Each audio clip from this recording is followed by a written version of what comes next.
if I've touched this. Technically, it's been a year, I guess.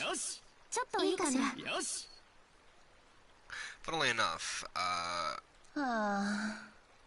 started streaming the first part of this around 2 years ago. And I streamed about 15 different parts, each of them an average of 2 to 3 hours each. Which, I mean, is ridiculous considering I only ever played half of this game, and I spent almost 30 hours playing it. And then I played a little bit of Lost Song and Alicization. Interesting. I actually apparently played Fatal Bullet before I played Hollow Fragment. And tore it apart.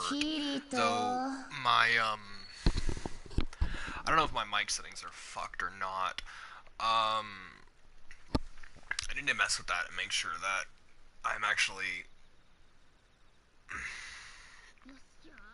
loud enough.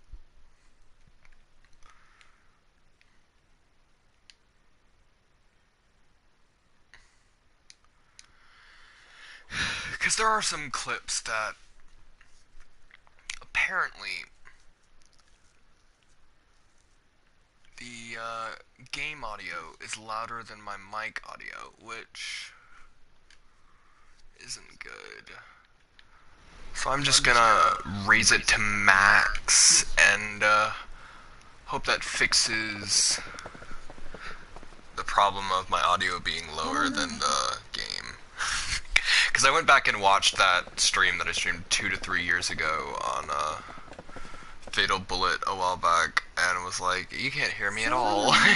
I'm here ranting about this, how much I hate this game and all the flaws it has and its major problems and how much of a shit game it is compared to all the ones in this other ones in the series, and how much of a disappointment it was because, you know, GGO is really one of the most popular arcs of the whole series, and not even the sword art side, but more the side arc of Lyn, which is probably more popular than the main series, because, well, it was written and adapted far better than SAO was. And, I mean, realizing that the GGO alternate arc was actually written by someone different.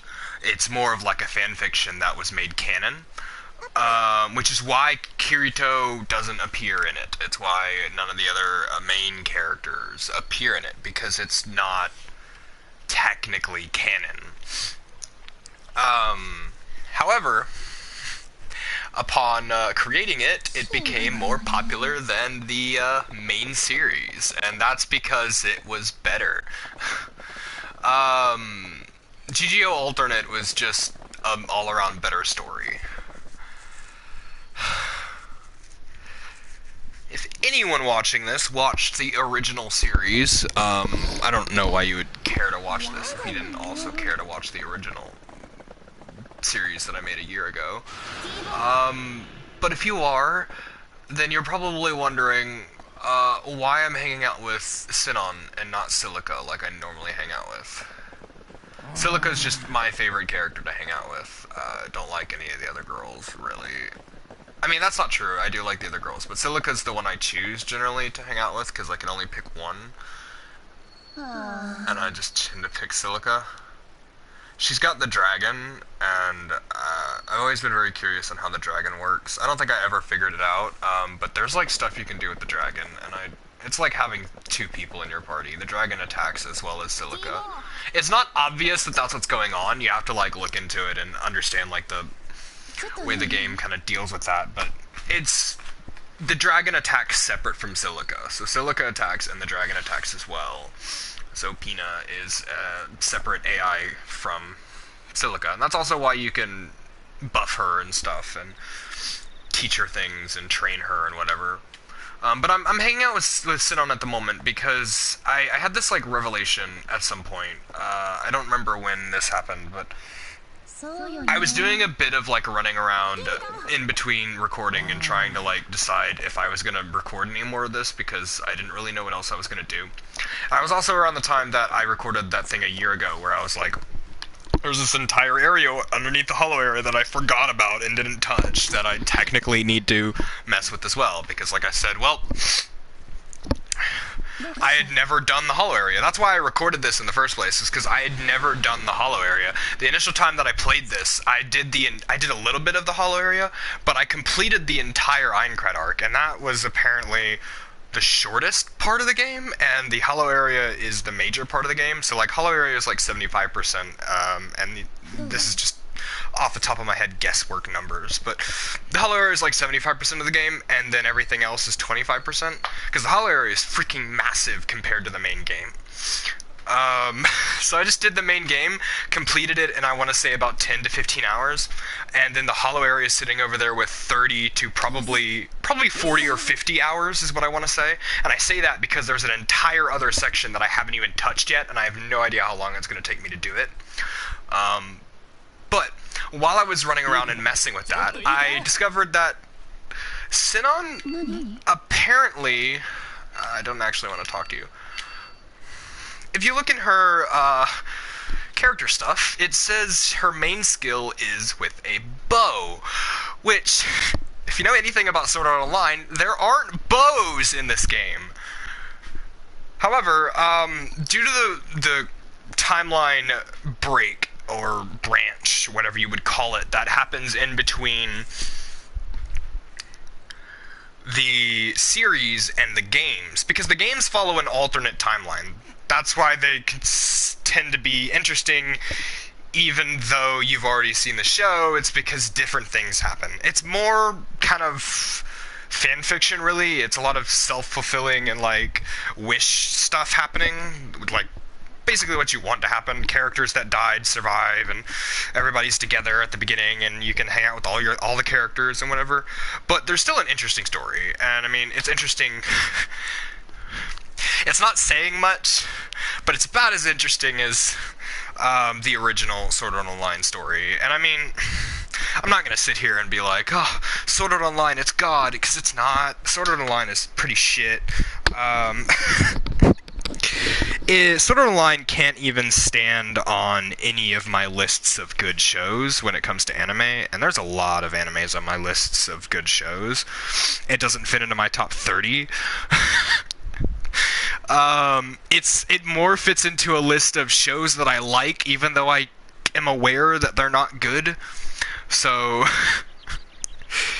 and that's because, I mean, Sword Art Online, the premise is cool. It's one of those shows where, even though it wasn't really, like, executed well, it's such a cool premise that you enjoy it anyways. And I mean, I feel like I could probably throw it next to, like, something like Supernatural after Season 5. Supernatural was cool, and Season 1 through 5 was just phenomenal storytelling and ridiculous. But then after that, they kind of lost their way, and the storytelling kind of went all over the place, and it was hard to tell what was supposed to be happening and whether any of this was ever meant to happen, or if they're just pulling shit out of their ass as they try and keep the story going, until finally they found their footing again, and then everything concluded on that epic arc of we start at the bottom and until we make our way to God himself, and then we kill God, and that's the end of the show. And once you look at it as a whole, it feels complete. But I mean, when you're watching it, it's not as great. So I mean, it's like those middle area where everything's not great, but there's still an interesting story there, and you're having fun because you like the characters, or you like the premise, or whatever. It's not great execution is the right word that I'm looking for. But anyways, I did some research. I went online on some forums and whatever, and looked for any information regarding her skill with bows, and I found out that apparently Sinon is a very unique character in this game. Due to her being a sniper and not actually from this game, her skills lie in ranged combat, which interestingly enough, there is a mission where she obtains a bow, and there are several other missions where Kirito teaches her the game, and they train, and she learns how to use a bow. However, she still doesn't use a bow in combat. And I was confused, and I did more research on it, and I found out that apparently, if you raise your connection level with her, eventually you'll get more quests, and eventually she'll unlock the bow and she'll use it in combat. Meaning, you can have a ranged character while you're playing, which is something I want to play with. So, it took me 10 minutes to explain this, but today... Until I have to leave at some point today, I don't know when it's going to happen. I might be here for an hour, I might be here for 2 hours, I might be here for 30 minutes. I don't know how long I'm going to be here. But I'm going to spend some time trying to activate quests for Sinon. That's what I'm doing. Dear Lord, let me see if I can remember how to even play this game. Oh... I keep coming back to this game. These games are so good. I don't know what's so good about them. I think it's the formula that I really like. It's not even about the fact that it's an SAO game. It's just, I like the gameplay. I mean, I've already seen the story, so I don't care about the story anymore. The initial playthrough of the game, I was really invested in the story, even though it wasn't good. Same thing of, like, watching the original SAO. It's not good. It's like watching something with your brain off. You're enjoying it because it's like a type of media you like. It also might be something to do with the fact that my brain just really likes animated shit. So even if it's like, if it's got a good premise and it's got some like good action shit and it's animated decently and there's some cool shit going on, then my brain's gonna be happy. It doesn't matter if it's written well or if it makes sense or if it's full of plot holes. My brain's happy as long as I don't, like, worry about it too much. But if I put too much, like, thought into it, then I start going, this is fucking shit. Let's see. So I can... that's right. I'm in the middle of, also kind of completing the main area as well. I figured out that apparently you can also find purple-haired girl with the katana. You know, the person that is on par with Kirito, the only person in the entire history of the game to ever apparently beat Kirito in a sword duel. However, I'm almost certain that it was constantly implied throughout that entire segment that he let her win. I don't know if that's true or not, but I'm pretty sure that that's what was implied the entire time, that he let her win because of basically some conversation they had while they were fighting that caused him to realize, no, I'm wrong, I'm remembering it now. They had a conversation mid-combat where Kirito realized through fighting her that she was someone similar to him who had lived in the game, but someone who had lived in the game far longer than he had. And someone who knew the game more than they knew real life. Unlike Kirito, who's lived in real life more than he's lived in the game, she lived in the game more than she lived in real life, which caused her to be more adept at the game than she was at living. Which was something he could sense because of his own experience. Just facing her, he could tell that she was different than any other just average gamer. She was like his own group of friends. People who breathed the game rather than just played it.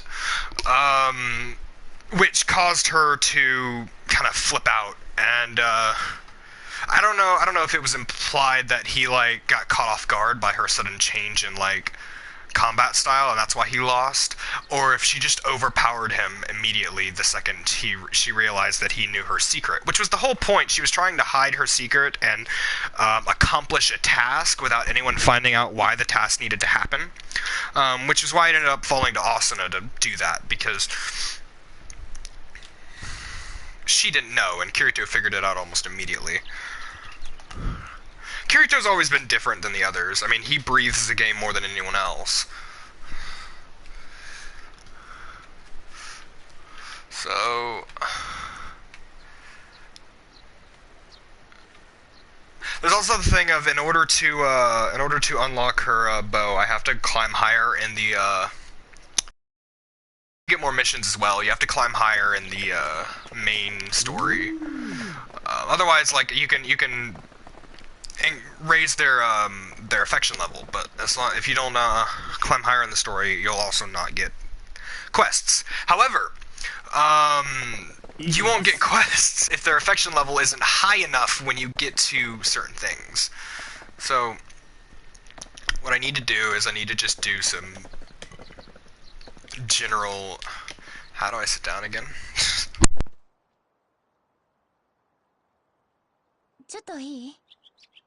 Disconnect my microphone. You can do it, Kirito. I believe in you. You're doing a great job sitting in that chair, Kirito. Very proud of you. Sit on as... Yeah, just go all the way around.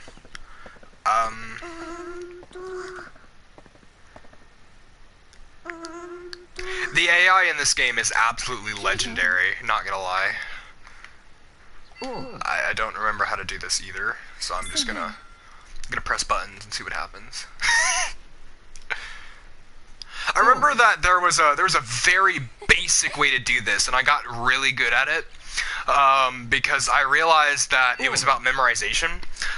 There wasn't really a way to determine, just from the basic things that they were saying, what you were supposed to press. You just had to guess and then remember what was the correct answer for whatever they said.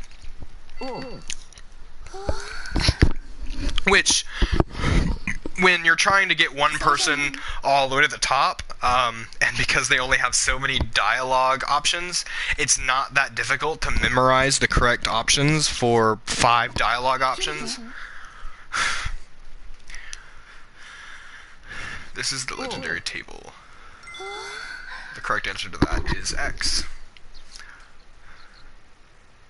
Is that true? Generally they alternate, but sometimes you have to press them the same time in a row. It's just... Yeah, that one was R1, not X.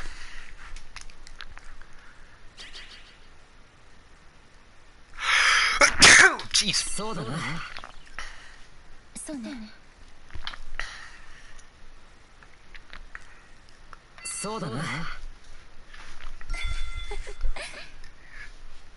gonna focus a bit. Oh, jeez Louise. Need to get her all the way to the end, which is going to be a bit difficult. Because I have to hit them all perfectly, basically.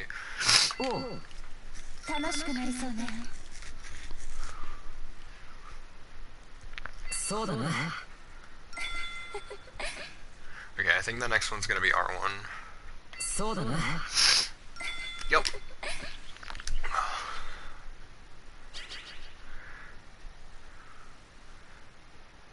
This one's X.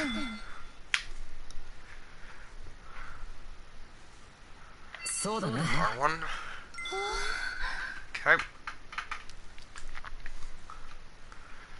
X. That was actually R1, isn't it? Yep.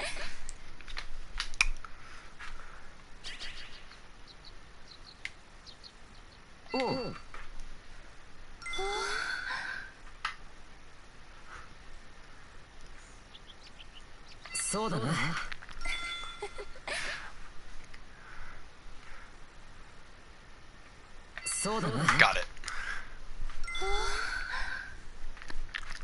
Kaboom! I'm tired of talking now. Okay, Sinon. We can now hold hands. You sure? Fuck. It always makes me think of that scene where they're walking down the stairs and Kirito gets some balls for once and he grabs her fucking tail and she Generally, I can get more effective.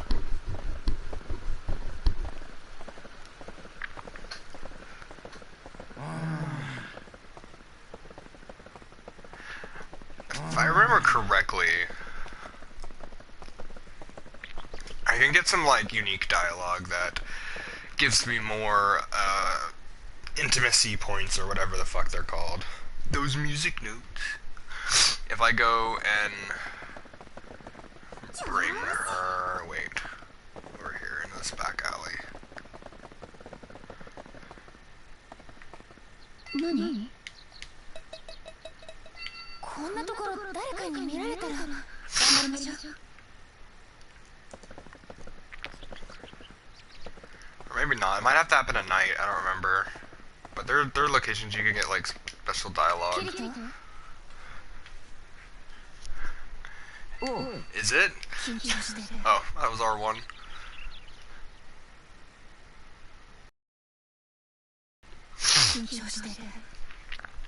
I'm pretty sure these special dialogues tend to be a little bit more difficult and unpredictable. Yeah, I'm just getting it wrong every single time. I literally am just pressing the same button each time. Okay, so it's just R1, R1, R1. Fair enough. Oh, you don't like me bringing you into a back alley? Fair enough. I don't think many girls would like that.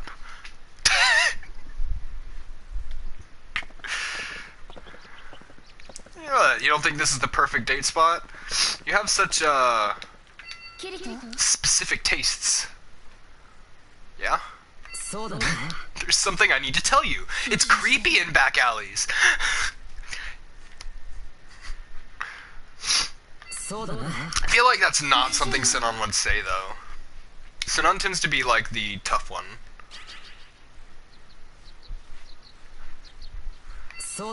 Regardless of how she feels, she tends to act tough. Like everything's fine. Yeah, it's just R1, R1, R1, R1, R1, R1. Which is tricky, because if you do X the first time, generally if you just keep pressing X, you'll find one of the X's, and then you can tell what all the other R1s are. So it's basically guaranteed that if you click the wrong one the first time, you're gonna fail. Because that tends to be how I, like, feel them out. Press the same button each time until I start, like, finding it, and then start alternating. Level 2. Woo. What's your, intimacy at? 3. If I could get you to 5, that'd be great. I feel like if I rank her up to 4 and then go do some missions, I might be able to trigger some events. I'm probably not going to get another one back here now that I think about it.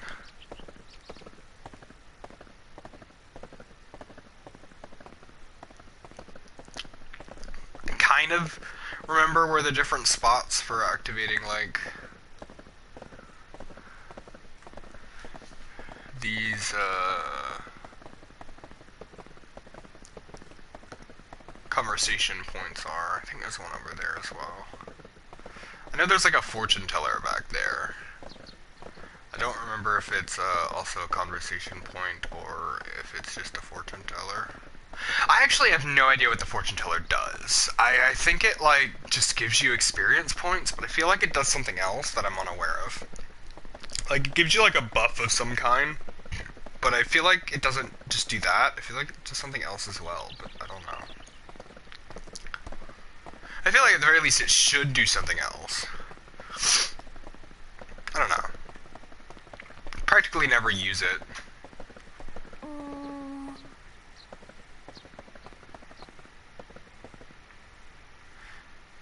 My dude's just selling copper and iron bars.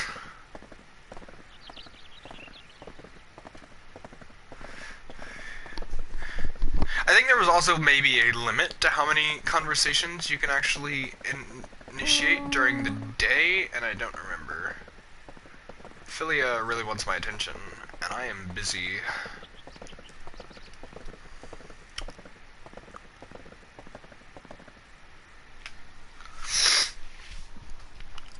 I do at some point want to, like, 100% this, so, like, get everyone to Intimate 5 and unlock all their special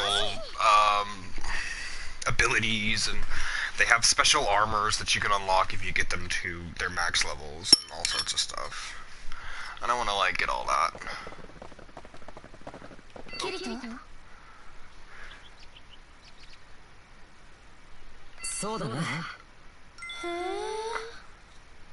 Oh, I got lucky on that one.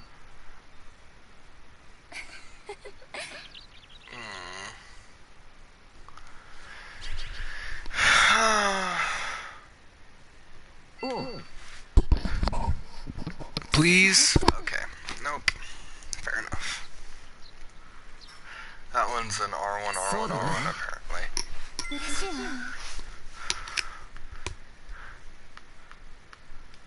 そうだな。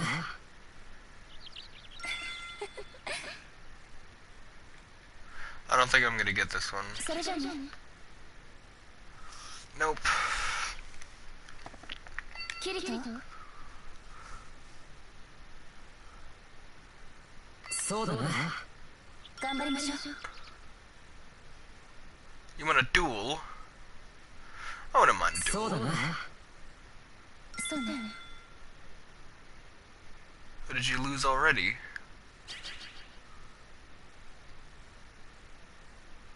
そうだな。緊張してる。 It's interesting how their conversations tend to just go all over the place. それじゃあね。 There was one X in that entire conversation, and I missed it. Are you accusing me of wasting time? How dare you? I'm not wasting time. What? Did she sigh at the water fountain and say it's leaking power? I caught that out of the corner of my eye, and I'm not entirely sure what she said. キリト。 Got it. それじゃあね。 No I didn't. キリト。 I got that one. そうだな。それって。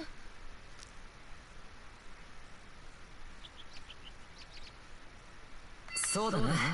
楽しくなりそうね。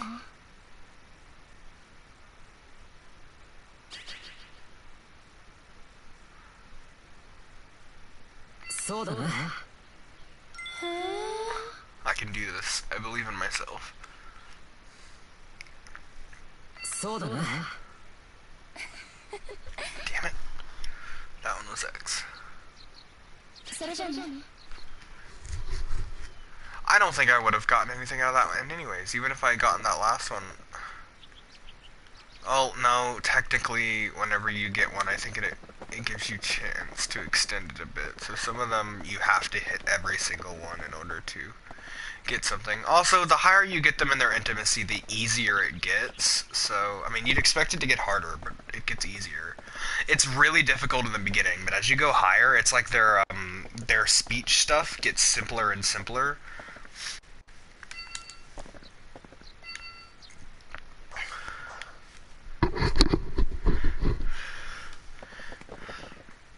I'd raise the intimacy faster if I was working at it at night. So I'm gonna flip it to nighttime when it's more romantic. キリト。そうだな。 That's something Sinon would never say. そうだな。恥ずかしいわね。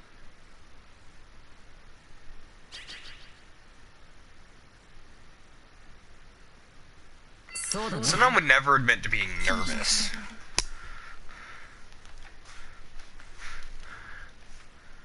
そうだな。 キリト。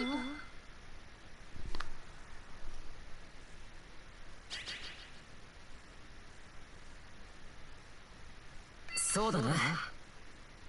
緊張してる。 Also, Sinon's more prone to violence rather than acting shy. そうだな。恥ずかしいわね。それじゃあね。 You can now carry Sinon. Oh. Okay. キリト。 Shut up. キリト。 We are going to take an afternoon nap, apparently. Don't bother me, just stand in the corner like a ghost or some eldritch entity from some show, I guess, or movie or something. Did you enjoy watching me sleep, you creepy bastard? キリト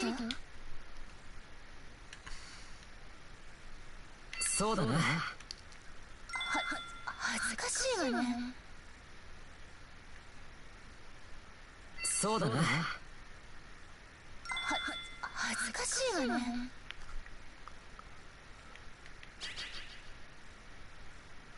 I wonder what all those pictures are on the wall. They all look exactly the same.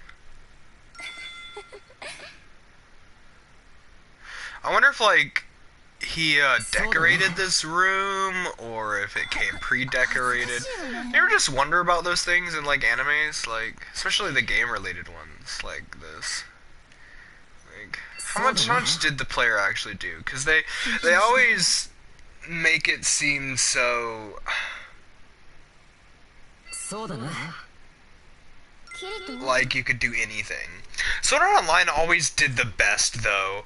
Most of the things that copy Sword Art Online, when it comes to those type of things, were like just dumb. They were like, well, no, we're in a game, but then they treat it exactly like just another world fantasy. So the game was just a fucking background. But Sword Art Online never once lets you believe that it wasn't a game. Every single thing about it was always trying to make you believe it's a game. Wow. No personal space at all.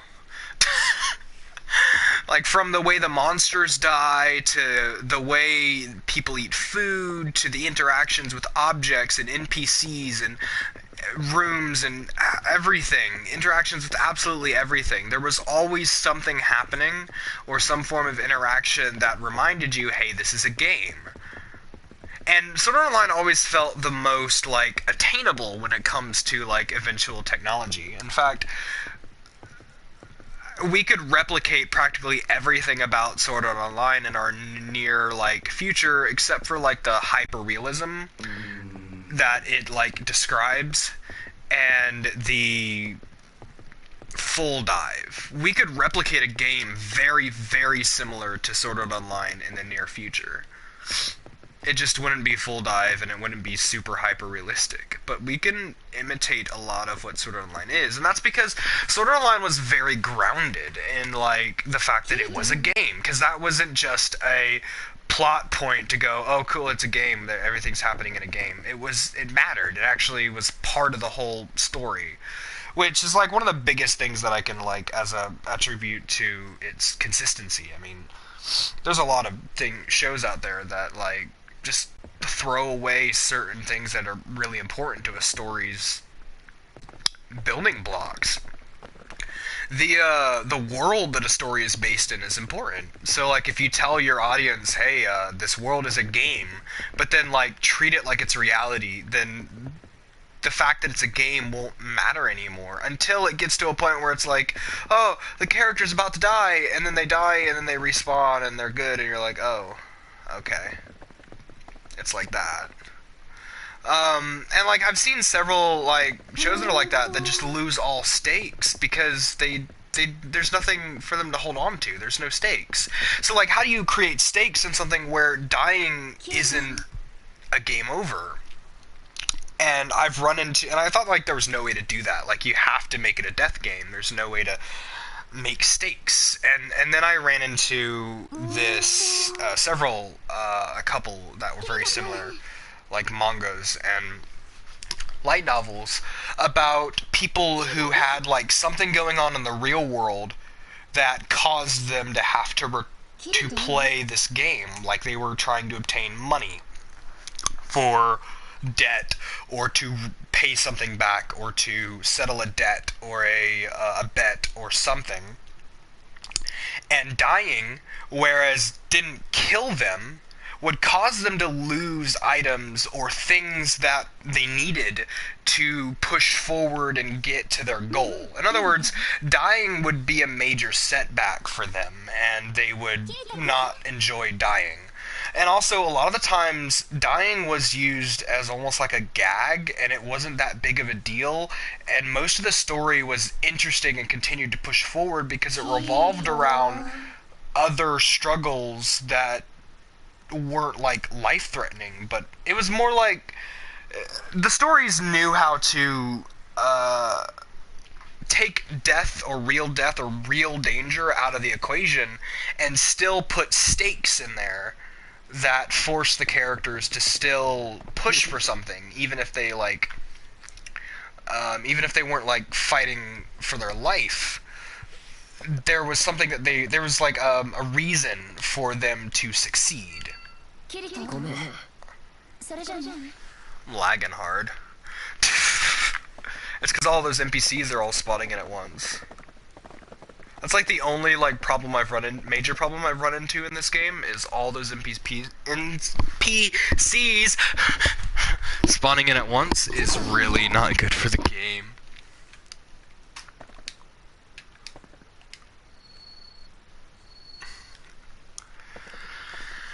Oh. I feel like at this point I just use this game as time for me to just get talking and shit. That was the wrong button. そうね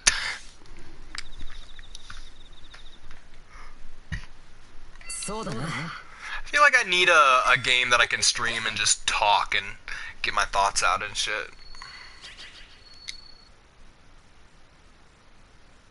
I mean, if people care enough to listen to my thoughts, then go for it. I might just start talking about some real shit, you know? We can talk about religion and psychosis and all sorts of shit. I don't remember what the last button was, but I'm supposed to be alternating. I'm supposed to be paying attention, using my brain, and actually playing the game. キリト Yeah. Impressive. 恥ずかしいわね Impressive. 恥ずかしいわね Impressive. Impressive. 恥ずかしい Well done. Impressive. Well done. Well done. Impressive. そうだな。 I don't think there was a right button to any of this. I don't think she wants to talk to me. そうだな。そうねそれじゃあね Impressive. Well done. キリト Do you love like old repetitive dialogue from old games? 楽しくなりそうね Like Sora's ha ha he ha ha he そうだな。 そうね ha ha ha ha. Fuck. Damn it, that was the wrong button. I'm getting so distracted by my own brain.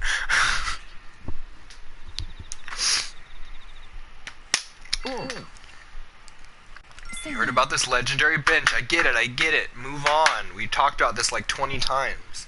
How many like fucking conversation topics do you have? Like 6?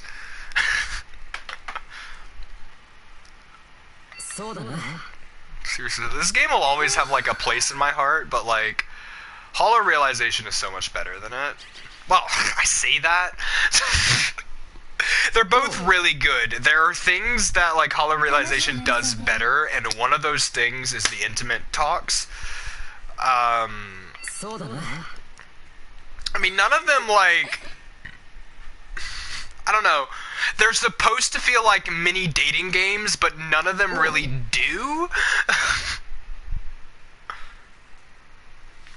それじゃあね They just feel weird.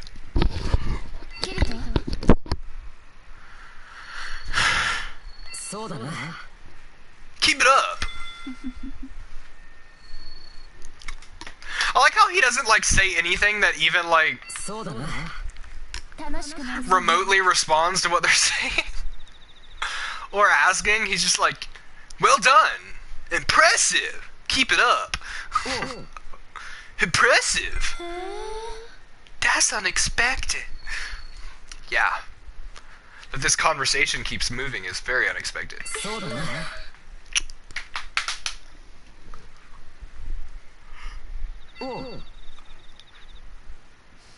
Damn it. If I was paying more attention, I would be doing better at this. But my brain's kind of all over the place. Because I didn't sleep last night. Because I woke up really fucking late. And I'm just high on sleep deprivation, I guess. 楽しくなりそうね Come on, I can do this. それじゃ That was the wrong button. キリト Speaking of food, have you heard? Impressive! I haven't finished yet. Yeah, just cut her off. Yo, I'm gonna try this. Next time I'm trying to ask a girl out, I'm just gonna get 3, like, phrases and reply to everything she says with one of those 3 phrases. Like a fucking... 恥ずかしいわね Stop embarrassing me, baka! そうだな恥ずかしいわね Interestingly enough, she doesn't even, like... The Japanese doesn't even line up with the subtitles, so... それじゃ Because she doesn't say baka, which baka means stupid or idiot. There might be another Japanese word that also means the similar thing, and she's saying that, and I just don't know that. But I'm almost certain that the word she should be saying is baka, and she doesn't. So I don't think the Japanese lines up with the subtitles, which, I mean, oftentimes they don't. They take the generalization of what the Japanese is supposed to be saying, and then they translate a generalization into English, which means sometimes they just aren't saying the same thing, they're just saying something that means the same thing. So she might not be calling him stupid with the, like, word that means stupid, but she might be calling him dull or dumb, and they're dumbing it down in English or something.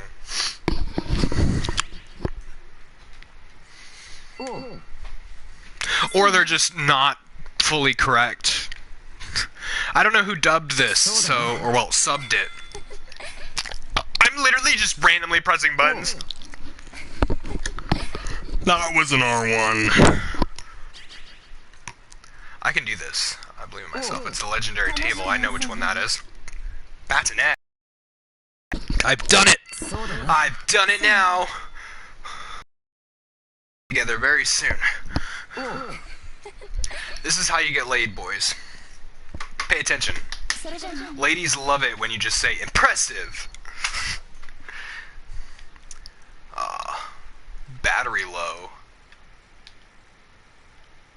I missed what her fucking status is because my battery's low. We're at rank 4. Might as well go like all the way.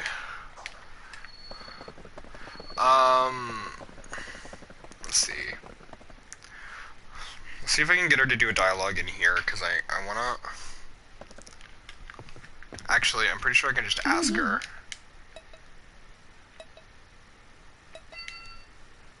In love. I feel like I need her to be 6. いいわね Level 6, because when I go up the stairs with her, I think she turns to level 7, which is impulsive, meaning she's ready to do something without thinking, which is really heavily implying on, like, Kirito taking advantage of her, which I don't know if they. I know it's something that's supposed to be in Japanese and it's translated to English, so it could be. It's possible that it doesn't mean what it's actually being said. I find it interesting that the word they used is impulsive. You never want to take a girl to your room when she's being impulsive. Don't take advantage of their emotions when they're emotional. You don't do that. It's like one step down from rape is what I would consider it, because it's almost like getting someone, like, they're drunk on emotion, so it's very similar to getting a girl drunk and then going, yo, you want to go have sex? It's fucked up. Don't do anything stupid while you're drunk on emotion or substances of any kind. Be surprised how intoxicating emotions are. The legendary table. そうだな。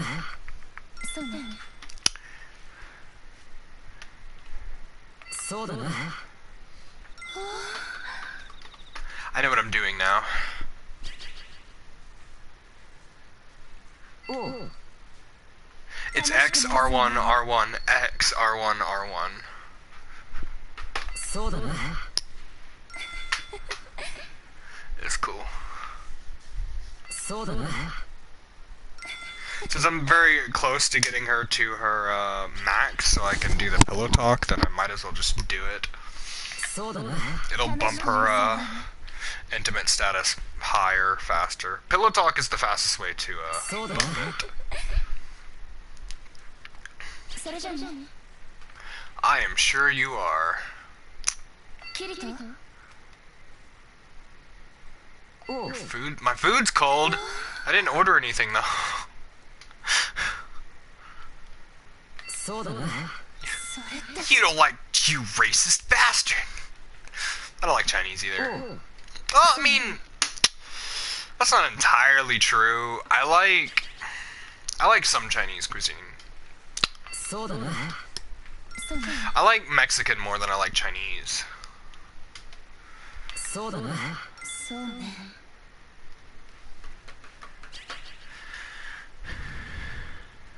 おう。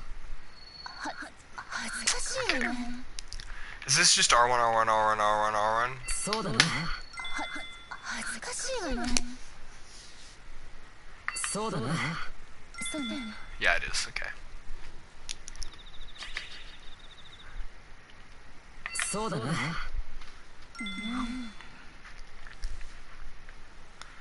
そうだな。 それじゃあね。キリト。 Okay, lady. そうだな。 そうね。 そうだな。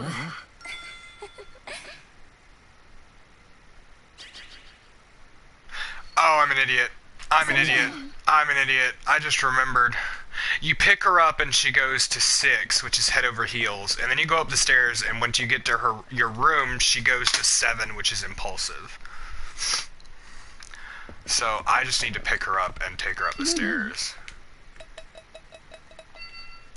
恥ずかしいでしょ。まったく。 Right? Yep. Okay.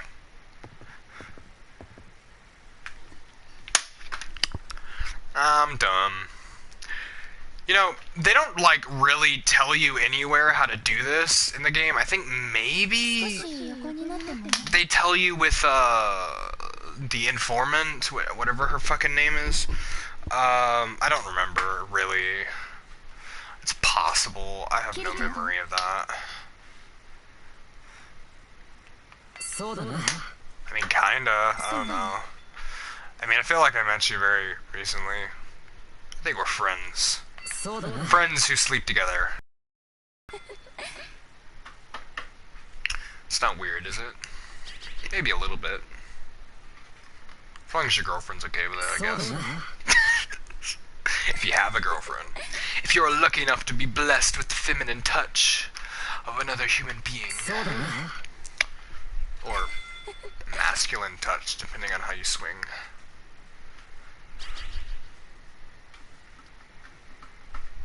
そうだな。 そうね。 I'm very close to getting her to 5, I guess. そうだな。 But I feel like I should go higher in the tower. I don't know, getting her, this and then going one more floor up might unlock several, new, routes for her, I'm not sure. そうだな。 I guess we'll see. そうだな。 I just need to get to the fucking mission that gives me the bow, and then I can stop caring. それじゃあね。 I like how the last person I ever do any sort of, like, improvement on is, fucking どう Asuna. したの？ Why is Asuna, like, my least favorite character out of all of them? 別に気にしなくていいのに。私は気にしないって言ったの。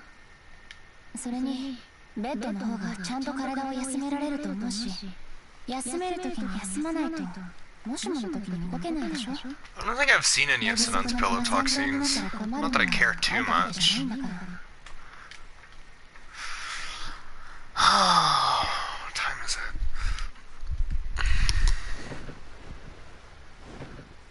Oh dear lord, my phone's gonna die soon.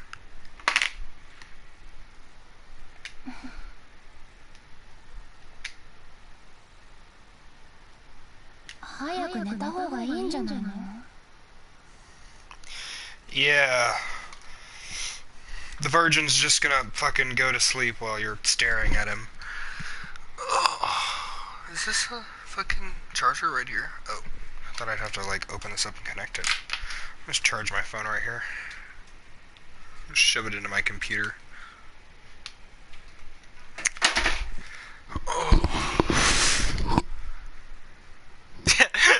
We're gonna fight over who sleeps first. それはそうなんだけど、もう少し。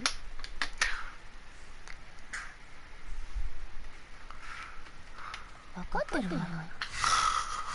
じゃあおやすみなさい。 Why don't we both go to sleep? あんたと一緒だから。別に。 No. また明日も。 Just being one of your harem members again. Sorry.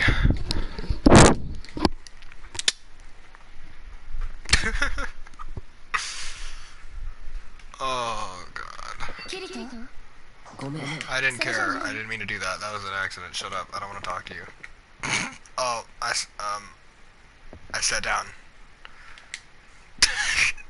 I'm trying to get away from you. Okay, so I got you up to rank 4. I wonder if that, like...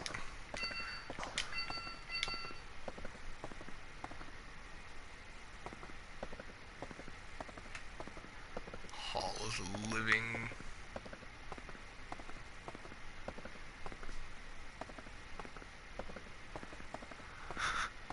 I have all these things. I guess I'm gonna, like, leave her for a bit. I'll go pick her up later. But I'm gonna clear some of these missions, I guess.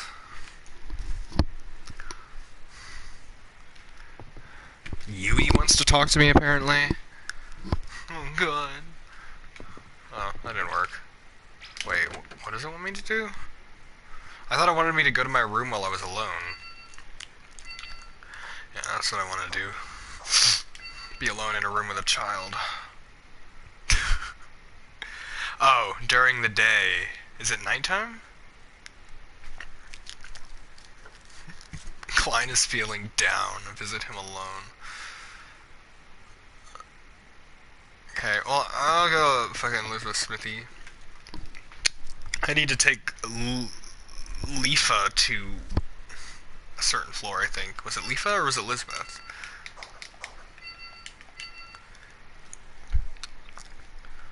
Leafa. Go to the Shroud Forest Trail on the 85th floor. Okay. Let's get around to it.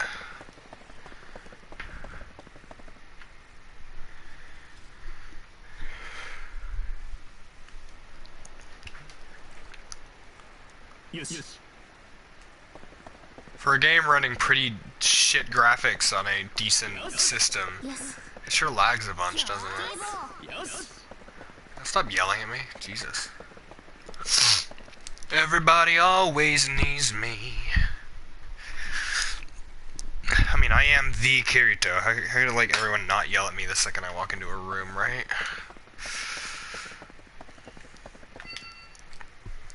I like how you do have the option of, like, renaming your character and having them like anything you want.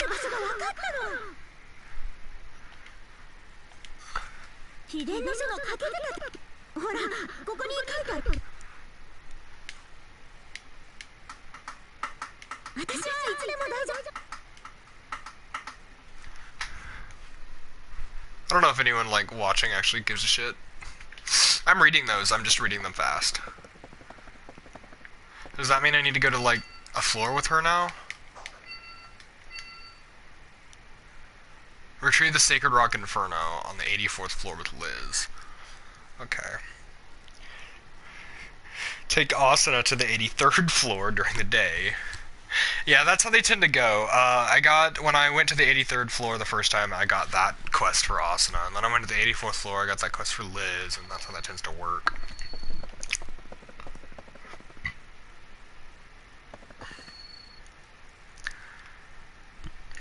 Might as well take Asuna first. That's the lowest floor.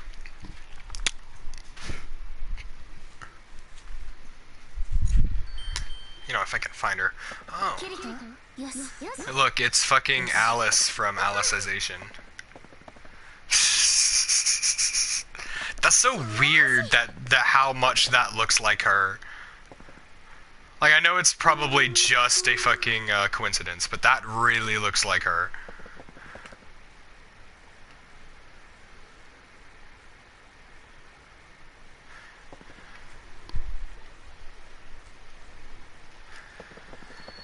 What's her name? Wait. Maria. I'm gonna talk your fucking ear off. You listen to me, you fucking bitch. Don't ignore me. You main character look-alike. How dare you not even spark a conversation with me? Where's Asuna?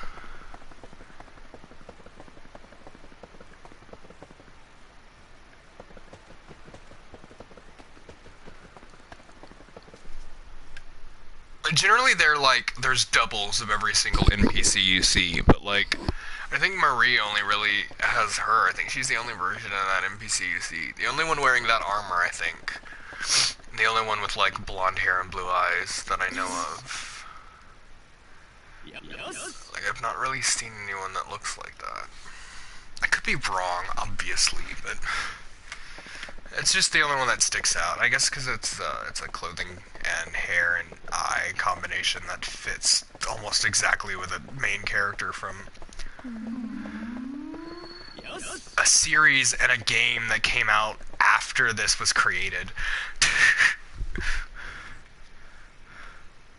However, it's not impossible that that's a reference to Alice, because Alice was a character that existed even when this came out. She just didn't exist in anime form or game form. Where the fuck is Asuna? Trader's Way. I was there.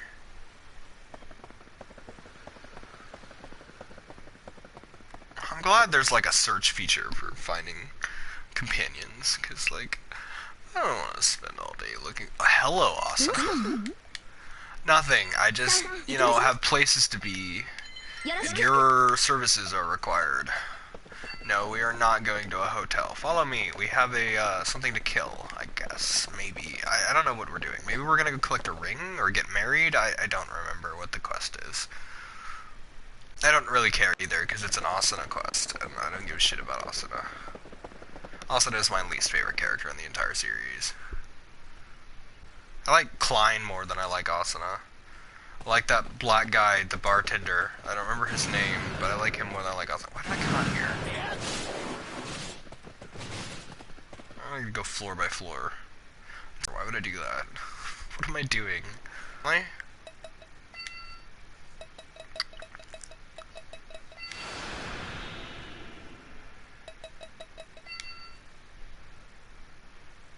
Ah.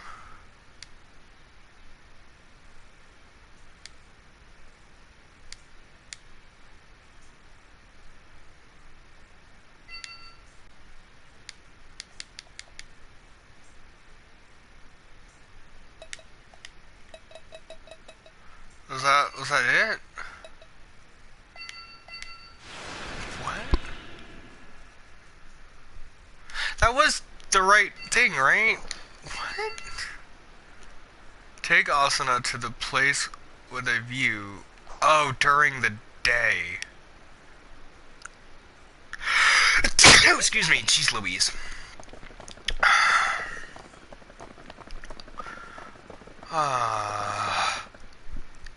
Why do things have to be restricted by time?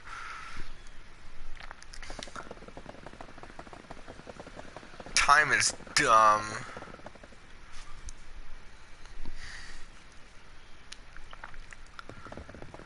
A Gil, that's his name. Everyone's favorite guy with an axe. He was an axe, right? I think.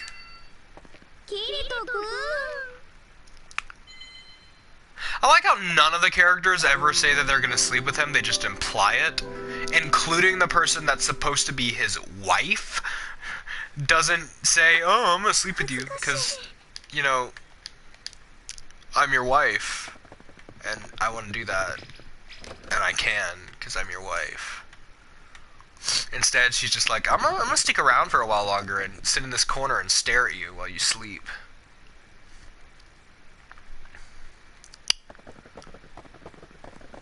Because that's normal.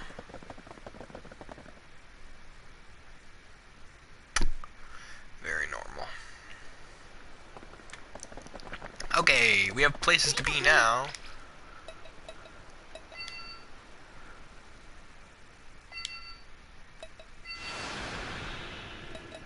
Ah.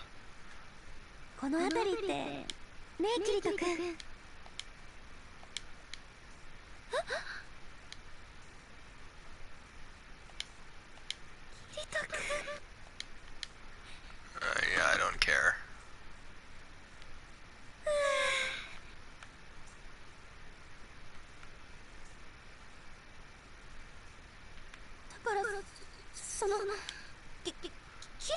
Oh, lovely. Oh, we're doing that. Okay, fair enough.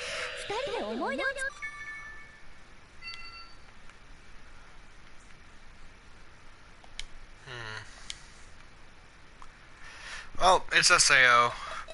Expect fan service, I guess. It's fine, whatever. Anything interesting in the shop? There's generally nothing worth it in the shop. Do I have anything to sell? Maybe? I don't actually know what all I currently have. Oh, apparently I have a lot of, like, items and shit, but, I don't know. I feel like I'm always looking for, like, better armor, and better, like, items and shit. Ooh. Oh, I don't use shields, because, you know, I'm Kirito, and Kirito doesn't use fucking shields. I dual wield, bro. And when I'm not dual wielding, I also still don't use the shield, because I don't know, why not? I don't feel like it, I guess? Whatever. Carrying around a shield is dumb. I don't know. You look like a weeb when you carry around a shield. Fuck.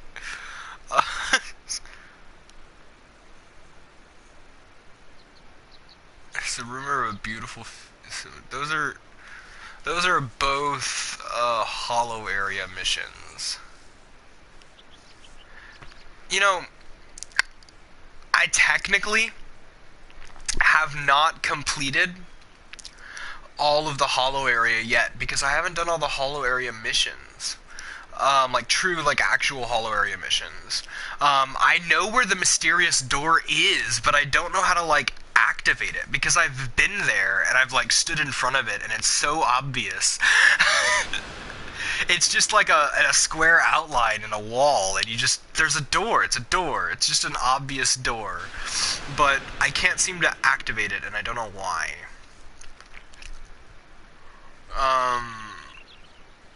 I may go, like, and do those in a bit.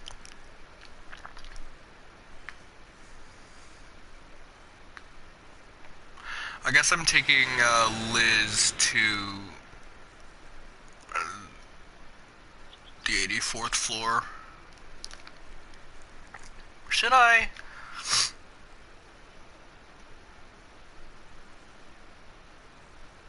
Or should I just go to the... Hey. Why don't you get fucking lost, yeah? Cool. Hey, Leafa. I'm gonna grab Sinon. 分かっ And た I'm gonna go conquer a floor. よろしく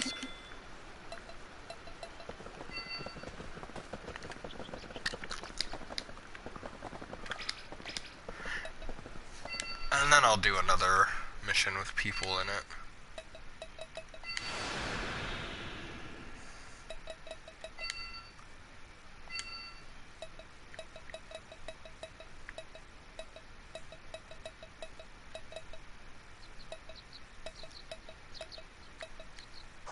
Yeah. There's never anything good in there. I mean...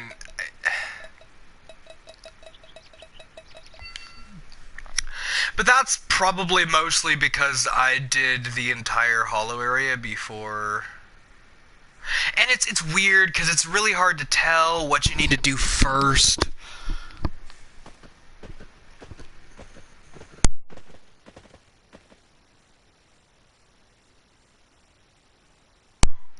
Does she already have a bow?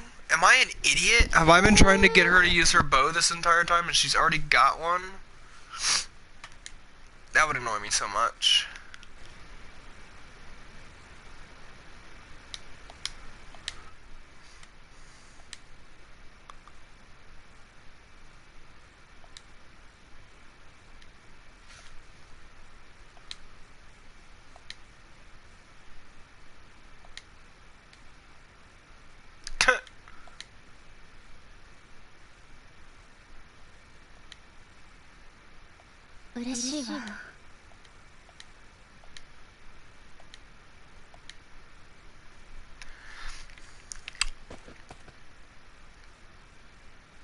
Weird.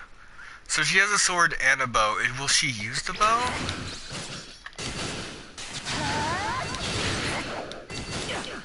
Oh. She is using the bow. Interesting. Apparently I unlocked the bow and I just don't remember doing it. That's fine.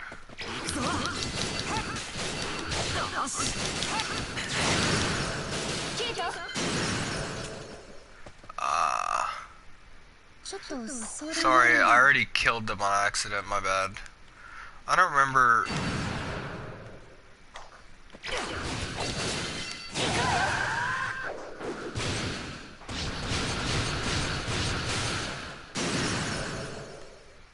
Nice, I guess. They're all, like, weak to me.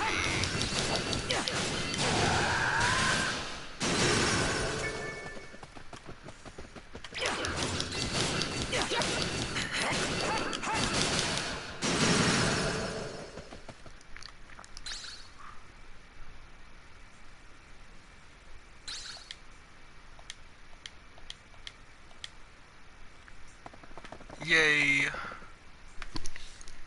You know, practically all of the Sword Art games aren't balanced well except for Hollow Realization, which has decent balancing in it to the point that you do kind of have to learn how the mechanics of the risk and the burst and the different meters down there actually work. In this game, you really don't need to learn it as long as you're like decent at these type of games.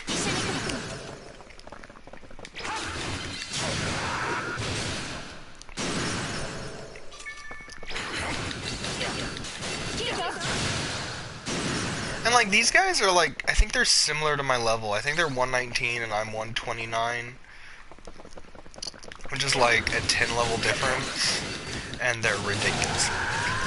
Like, I have to try really hard to be weaker than them, and no matter how hard I try, I can't be weaker than them. Like, put on the weakest armor I can, like, find. Use the weakest sword I can find. And I still can't fucking I can't make them a challenge for me. It's, the balancing on this game is a bit off, which, I mean, is fine. I mean, I tend to play this game more for just, like, in the same way that I play Minecraft, I play this game just to monotonously have fun. Which is the other reason why I was like, I feel like I should play this game as a way to, like, just talk and have it almost as like background gameplay for when I'm talking about shit.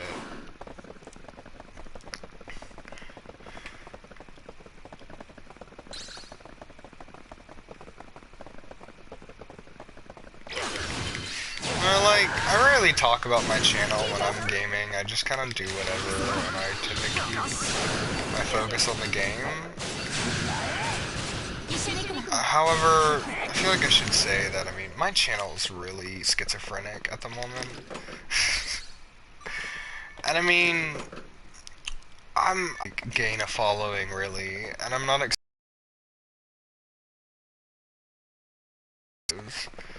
and sometimes people watch my shit, and sometimes they don't. It's fine. I just kind of enjoy the act of uploading by itself.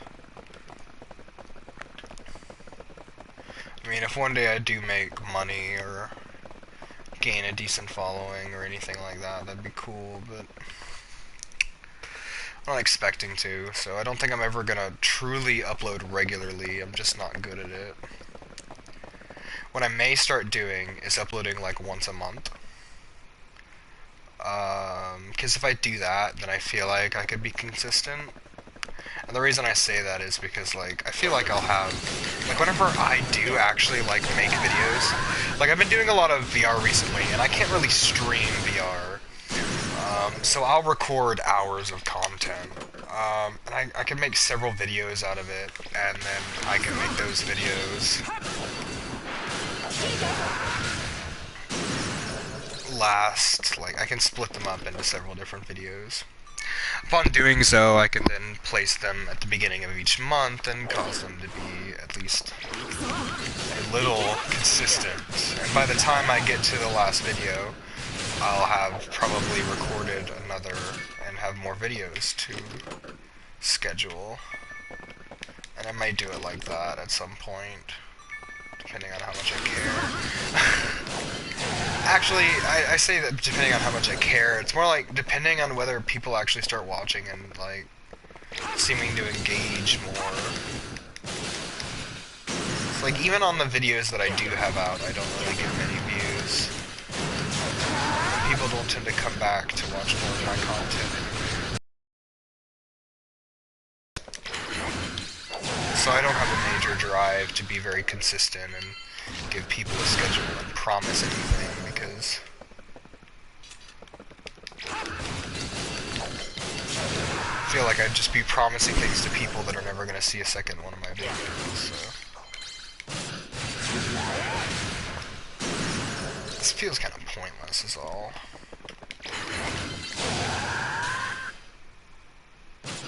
Oh, let's cancel. I didn't know you could cancel my Savage Fulcrum, buddy. That's kind of rude. It's also another reason why I'm not really putting this in like a big title video. Titled like with big letters, the state of my YouTube channel. Am I quitting? Question mark. No, not really. I mean, I never began to stream in the first place. Like, I mean, I've off and on, there've been times where I've like tried to like do YouTube really hard, and I mean, it just didn't work. And you can probably see it, like, if you go into my channel and go down, you can see, like, my Last of Us series, right? There were several different things where I started doing series, and I did thumbnails, and I tried hard with editing and all sorts of different things, and it just didn't work. I did that for, like, 4 or 5 months, I would say, where I just got tired of all the work. I just want to play games, you know, and record myself playing games and laugh and joke and have fun with my friends and whatever. And if people want to watch that, then cool. If people don't, then cool. They don't do what I want to do at the end of the day.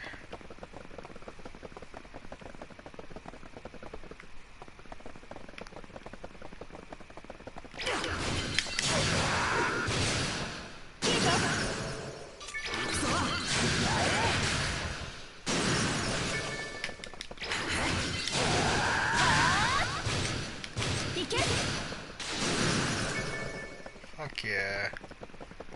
You get him, Sinon.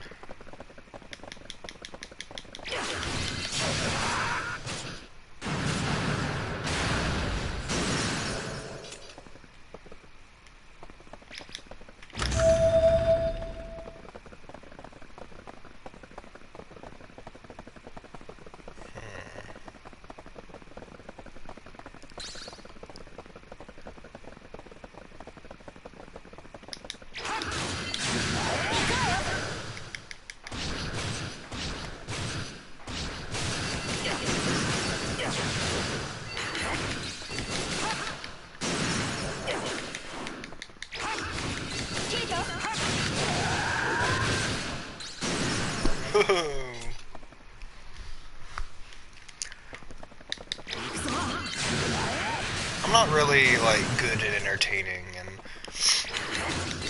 I struggle being interesting unless I'm with other people. I know it's, like, kind of a learned skill, I guess. And I feel like I get better over time the more I, like, record content and I get... I've been told by plenty of people when I'm playing different games like VR chat or whatever that I'm extremely interesting to listen to. But the problem with that is those are always in moments when I'm having some sort of philosophical thought and I'm just running with it. And those moments, I mean, I'll spend an hour just spinning some very eloquent and intricate topics of words and shit, and I just have like 6 people who are just there on the edge of their seat listening to me, and at the end they're just like, dude, you're so fucking you're so fucking intelligent and I could listen to you all day, and I'm like, that's cool, man. I'm just, being existential and shit, and it's not that big of a deal. But like, I can't like artificiate that. You don't just... I can't just like pull a philosophical debate out of my ass every time I want to make a YouTube video. And I mean, I've also had plenty of people tell me that I'm freaking hilarious and I'm funny as hell, but like, I'm really chill most of the time. I struggle with being the type of funny that most people can think of me when they think of like how funny I am. I'm considered the funny person in most of my groups, but the problem with that is the reason I'm so funny is because I understand the sense of humor of the people I'm with, and I kind of know what to say and what jokes to make them laugh. And so I'm joking around and having fun with people that I understand. So when I'm recording a YouTube video, I struggle with being funny because I don't know who's watching and I don't know what their mindsets are or their sense of humor is. So it causes a sort of disconnect where I just end up stagnating and I don't know what I'm saying or I don't know what I'm doing.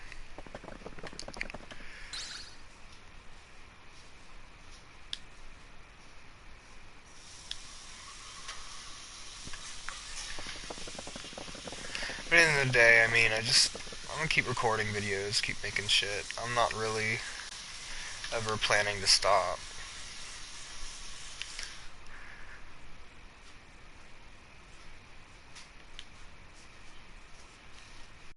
Did you call up there yet to see if they want you to come?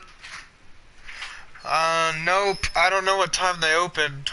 Well, I'm sure they're open now. What time is it? That's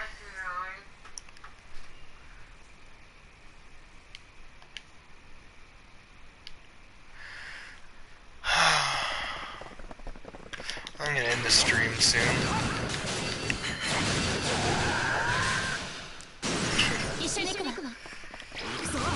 Just the other day I sat down with a group of people I met in the Black Cat lobby, and I was being ridiculous and all over the place.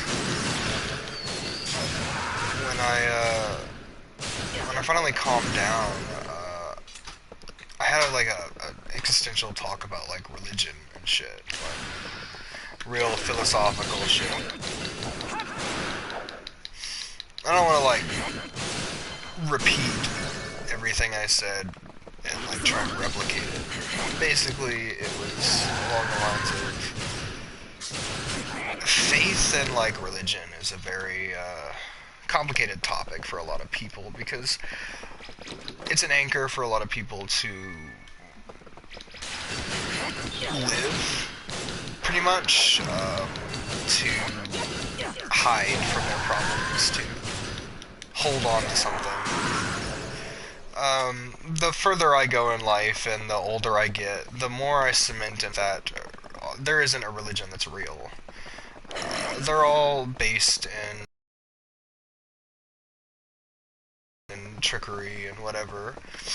And I don't necessarily mean that as someone's pulling the strings in every single instance. It's more like you trick yourself. Because, I mean, humans are... we're all very social and very belief-oriented. All throughout, like, history, we have so many... so much evidence of all forms of religions that die and get replaced and are replicas of each other and copying each other, all constants and recreations, but they're all like very similar under the same principle of like you believe in something due to a need or a desire to explain something. Because when humans can't explain something and they're afraid of it or they fear it, they need something to hold on to in order to not fear it and feel safe and secure in some form of belief that everything's okay. Religion does that. It allows you to believe in something that is in control, some form of path or rule, like everything's part of some plan. And it's not a bad thing, really, for people to do that. It's just some people can't delude themselves no matter how much they want to. And I'm one of those people who, the more I push into it, the harder it pushes back against my own ability to believe or cement into it. I can't help but see the holes in all the different beliefs, and the way I understand psychology and philosophy and things just make it really difficult for me to believe in something that has no basis in actual, tangible proof. I mean, and I understand the whole point is faith in something you can't prove, but I've always found that a very dumb thing to do, to believe in something you can't prove. I mean, there's been a lot of people who have lived horrible lives, been through horrible things, and we have histories and all sorts of things of people who've lived under tyrants and people who tell them to just believe it and this what's the truth, even if it's not. And believing something without proof is always proves to be some bad thing to do. And I mean, in religion, it's not as bad as it can always be in more human things, because you're believing in something outside of human reach, so it's not as bad as believing in a human that's telling you something's this way. But when it comes to the whole religion thing, the thing I struggle with is people talk about interactions. So, like, people are like, I've seen an angel, or I've heard God's voice, and they're like, that's the proof, right? Like, I couldn't have seen this, or like, I was half dead and I was dying and I went to heaven and I came back. And people hold these things like they're truths or they're proof or whatever. But, and this is where like psychology comes in, and you understand about psychosis and things, and you realize that the brain is really strong, and the brain's favorite thing to do is to protect your own beliefs. So if you believe something, your brain's going to give you things to support it. So say like you believe in God, but something's like you're struggling with something, so you're struggling with that belief, but you want to hold on to it. Your brain has a high likelihood of doing things in order to cement your belief, in order to help you believe in something that is otherwise improbable or impossible, really. And it will do things like cause you to ignore facts that denounce your opinion or your belief and focus on facts that prove it, causing what's known as, what is it called?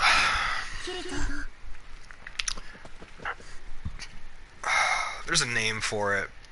It's something bias, and I don't remember exactly what it's called. I think it's researcher's bias or information bias, I'm not sure. It's where you only really research the side of it that proves what you believe, and most people don't know they're doing this when they do it, where they ignore the facts and the parts of it that denounce what they believe. Because if they don't ignore it, then they'll struggle more with their beliefs, which goes against the core points of keeping you sane. And it's not like insanity of like what most people consider to be insanity. It's more of your brain tries to protect itself, and generally people who have intense faith have a reason they have intense faith. People who don't have faith in things tend to be people who have a lot. If you ask people who are rich or people who live on the top of the world, most of them will tell you that they don't believe in God. Why is that? I mean, they don't need a God, that's why. They don't need religion. God doesn't have anything to give them, that's why. But if you ask people in the bottom of the world, people who are homeless, people who are missing an arm or dealing with some form of trauma or stress, they will tell you without fail that they have faith. They believe that there's all some plan. And there's a reason that there is that correlation. It's because they need that anchor for them. Otherwise, what's the point? Why am I suffering so much if there's not some greater plan, some bigger thing to hold on to? It's how your brain protects you from just giving up, which is the biggest thing, is just not giving up. Your brain will almost never allow you to make the decision to give up. Because the brain's desire and its entire point is to keep you going. It's protecting you. Which is why faith can be both one of the greatest things for you and one of the most dangerous things for you. It's why there are some people who fall so deep into things like cults and stuff because they believe it so fully that it will save them.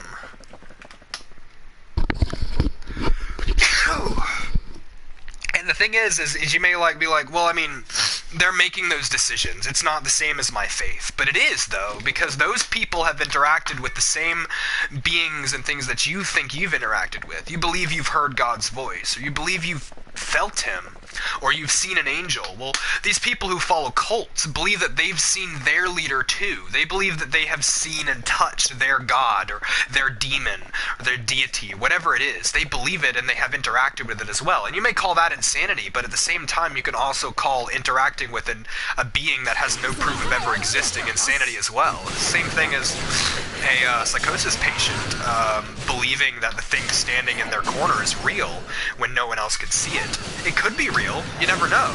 And the brain is strong enough to allow that being that they see, that no one else can see, that has no physical or ethereal presence, to kill them. Your brain can kill you because you believe something. Which is a scary thought, but it just proves further that the fact that religion is solely faith-based, you can never disprove that it isn't all in your head. Because your brain can do it. Your brain can fabricate absolutely everything that you think you felt, seen, heard, believed. It's completely possible for your brain to fabricate all of it. And that's the part that I struggle with the most, is how do you determine whether it's worth believing in something that has no tangible evidence? And the thing is when it comes to the science of correlation and coincidence, how often we interact with things where we're like, well, God did that. But you have to realize that those same things happen to people who don't believe in God, people who don't worship God, or people who worship the devil still have good things happen to them. you're not solely having good things happen to you simply because you worship God. You could worship a milk carton and the same things would happen to you. In fact, it's been tested time and time again. People just don't like to admit the fact that worshiping a milk carton will give you the same results as worshiping God. Because, I mean, it breaks their illusion. It breaks their faith. But just, you know, giving them the facts and explaining it all to them isn't going to change anything. Because it's not about whether it's real or whether it's falsehoods and trickery and psychosis. It doesn't actually matter about any of that. Because it's all about protecting your mind. It's all about keeping you content and believing that things will get better. People need to believe that things will get better. Because if they can't believe that there's a plan that things will get better, then what's the point in trying? What's the point in pushing? Keep moving. Why do you keep moving? You know, like, I'm sitting here, I don't have any legs. Like, I'm in a wheelchair, I can't work. I live my days like a vegetable. What's my point? What's my purpose? God has a purpose. There's my purpose. It's in the Bible. God has a plan for everyone. There's something I'm gonna do someday. Otherwise, I might as well just roll over and die. And that's the whole thing, is everybody needs a purpose. And that's like human nature too. Feeling like you don't have a purpose is one of the scariest things to your brain. I don't know if it's like leftover from our older generations of needing a purpose. Like, there was always a place for everyone, whether you were a hunter or you were a mother, or what you did in your little tribe of humans. Everybody had a purpose. And if you didn't have a purpose, then that was scary, because not having a purpose meant you didn't have a use. It meant you were a burden. And it probably meant that you'd get thrown out, you wouldn't get cared for, because if you can't do anything to help the rest of the tribe, if you can't provide support, if you're nothing but a burden, then what's their reason for protecting you or taking care of you? And I know that, like, we no longer run on, like, the rules of the jungle anymore, but a lot of people, like, misunderstand the reasons for things like natural selection or whatever. But that's a whole nother discussion. How humanity is destroying itself by allowing things that should be weeded out by natural selection to continue to breed. How humanity will only continue to get more and more mental disorders, disabilities, all sorts of different things. They'll become more and more common until eventually humanity collapses under its own existence, because we've negated the thing that keeps species from collapsing in on themselves. Natural selection. The thing that keeps disabilities, mental disorders, and problems from occurring in species. We've completely eradicated it and decided that we're just gonna do what we want and not care. I mean, it'll be a long, long time. All of us will be long dead before, you know, humanity collapses. But unless at some point society decides to start just killing off people with disabilities and mental disorders, and that sounds evil and horrible, and it's inhumane, but at the same time, it's something that's going to happen one day. Probably hundreds of thousands of years in the future, when humanity's to the point where it's really rare for someone to be born without a deformity of some kind, and then people are just like, well, this is really fucked up, and shit's going to just keep getting worse until we decide to start selectively breeding people who are fucked up. And I mean, it's inescapable. You can't have a species that doesn't remove the parts of its species that are bad and problems. And I don't mean that like those with disabilities don't get the right to exist or something. It's more along the lines of it's science, it's biology. You have to, and technically you could also say that there's an alternate route you can take. if science develops enough, then technically we can use DNA editing and whatever to weed out them and take an alternate route, which, I mean, it just depends on society at the end of the day. And I mean, society has a tendency to be like really evil when you think about it. It's going to get to a point where the majority of humans are deformed, and the government is selling basically like a cure-all. Like, we'll edit your genes and your children won't be deformed, but you have to pay us like $1,000 a month for the rest of your life. It's gonna be fucking ridiculous. But I mean, that's just the way society's always been. Governments love squeezing everything they can from their citizens. At least in America. Oh, dear Lord. Pretty fucking dark topics I decided to pick. Where is it? Apparently I'm looking for a downstairs, but I have not run into anything.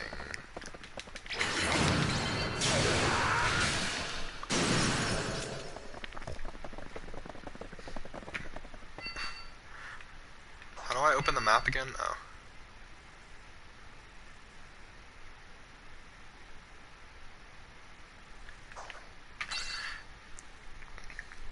It's looking like this does not have another door, so this is literally just a dead end. No wonder I'm not finding anything.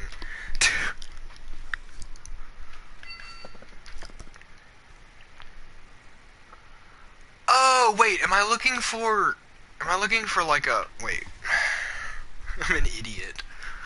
I'm looking for a key or a knob or something. I went into that room down there already. I need to go over here.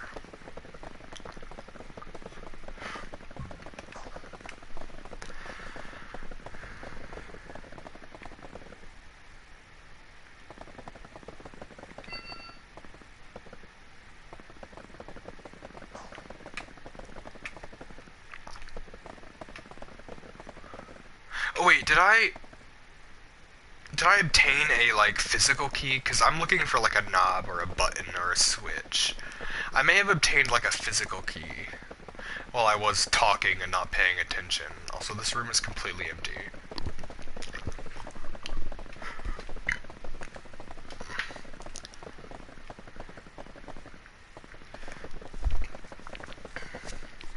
I feel like I should say, though, when it comes to religion, believe what you want to believe. I'm not telling you that your God doesn't exist. I mean, maybe he does.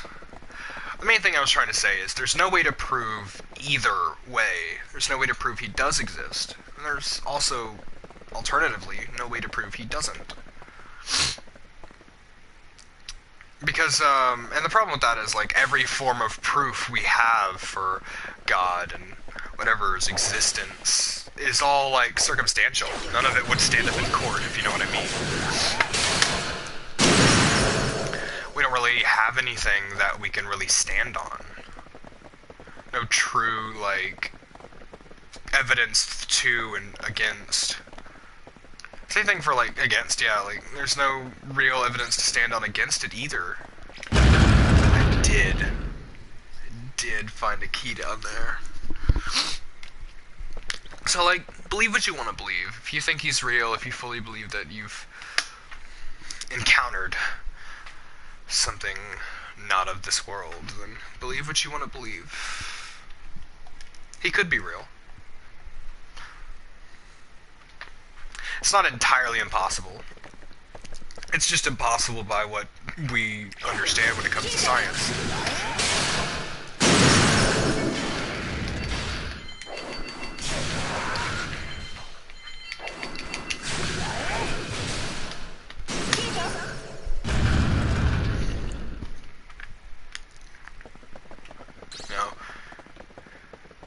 And I mean, like, when it comes to things like them recently finding, like, God's initials inside DNA of all humans, and then, like, well, you have, like, people who are like, well, there's your proof, there's proof that God's real, we have God's name literally signed and the DNA of humanity. And I mean, like, that's cool and all, but also at the same time, when you really look at it, it looks really sketchy. It's like the most roundabout way you could possibly imagine to get the name of a god inside DNA.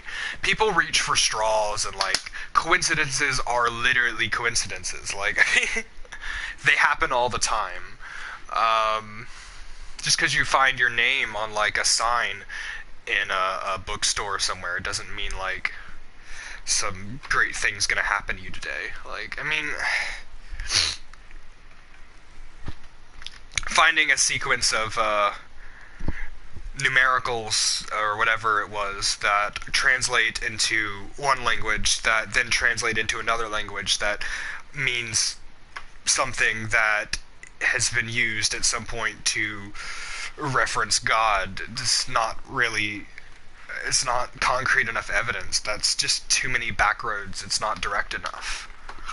I mean, if it was like plain and like ridiculously straightforward, then it would be like, well, I mean, well, that's a little bit harder to denounce. But when you're connecting so many back and forth and left and right to get to the answer, it's at that point you're once again using biased information gathering. You're forcing it until it connects.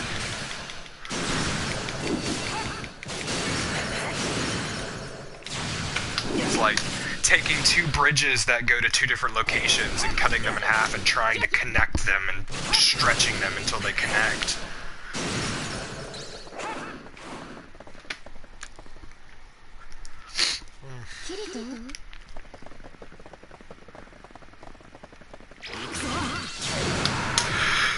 Oh, jeez Louise.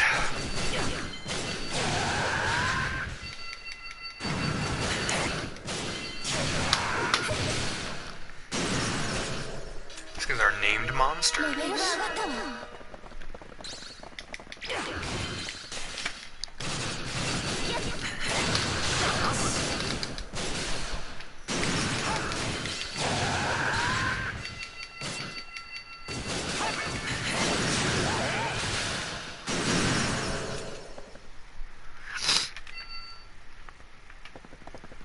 Did I get that chest? There's a chest over there.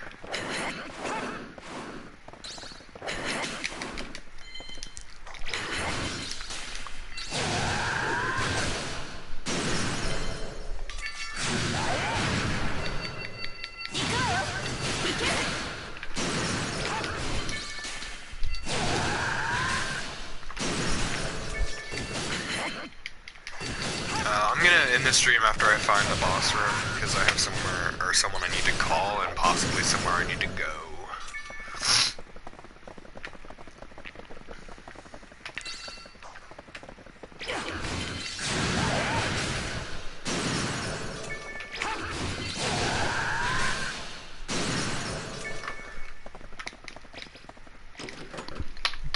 Those are like literally the weakest fucking sword skills I know, and they one-shot everything.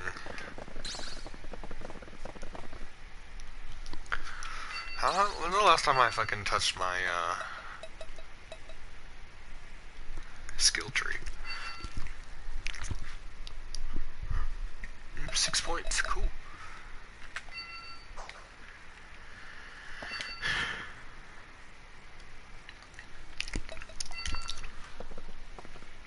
Oh, well that's not cool.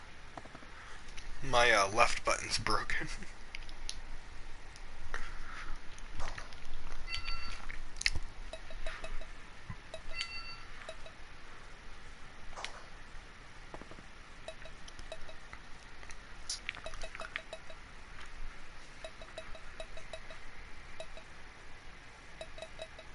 I need to look in here and see if I can find, what's this? Skills that would be useful to me. I would like to like flesh out the entire skill board and like get all the skills and shit at some point too. I said skill board, I meant skill tree, but whatever.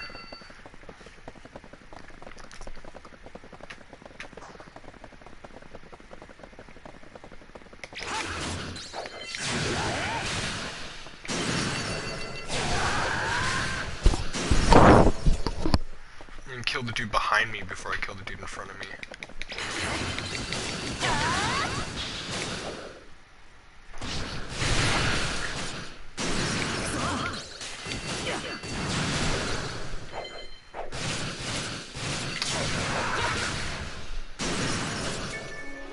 I have several things on my character that cause him to auto attack. So like I could just like do a single attack and then step back and he'll kill them for me.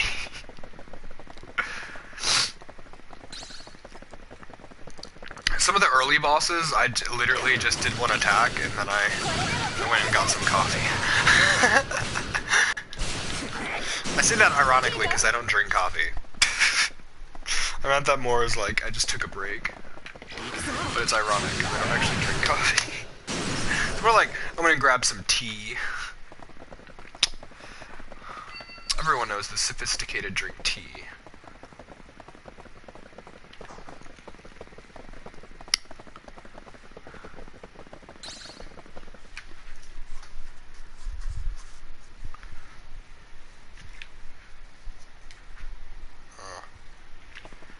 You don't say. You mean like every floor of the labyrinth?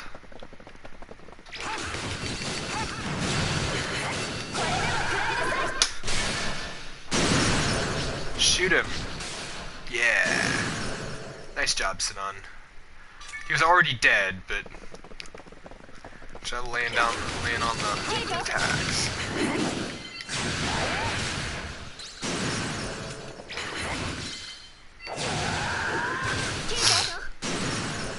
Sorry, sitting them's like not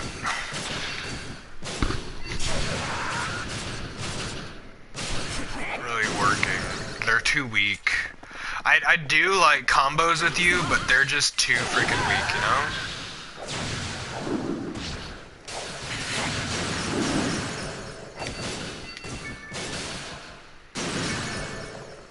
Sadly.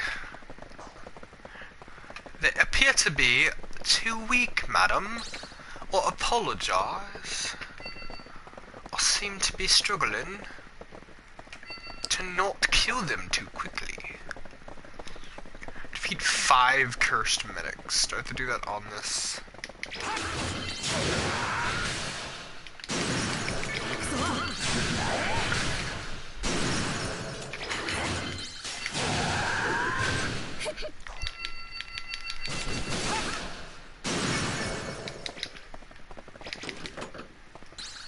Pick the middle one!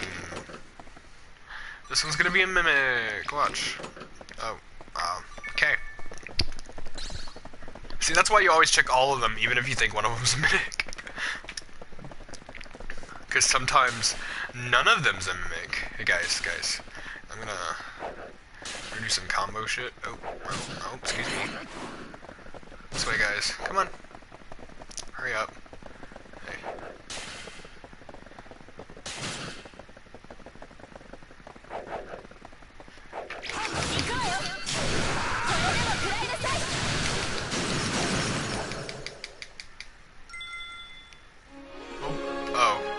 Mission completed. Okay, fair enough.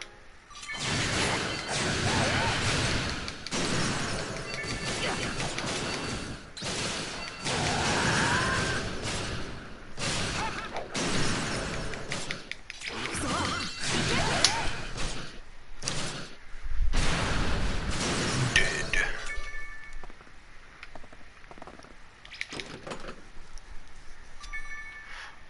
Not gonna lie, I think I prefer having, like, her over Silica.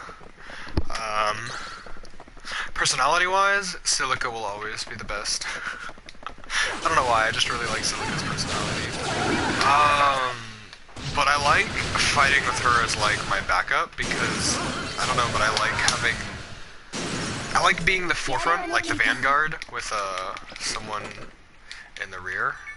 Rather than always having my partner right next to me, fighting side by side. I like having someone behind me. Personally, I also prefer being in the back. I like both being a rear guard and a vanguard.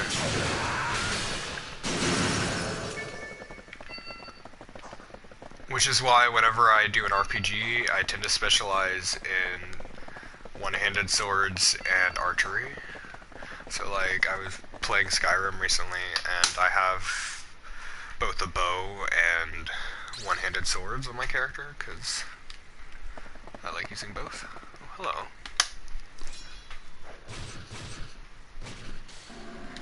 It's probably that purple chick. Yep, knew it. 攻撃した方がいい。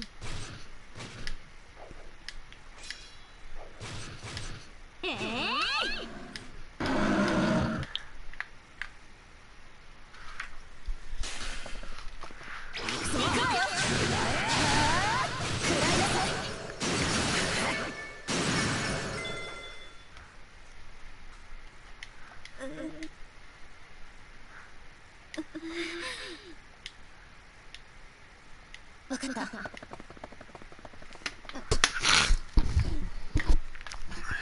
それじゃ。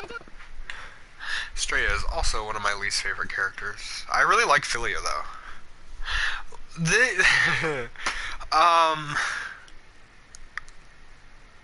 Funnily enough, I think the reason I dislike Straya is because she's like typical like fucking fan servicey bullshit character, and Philia is actually like interesting.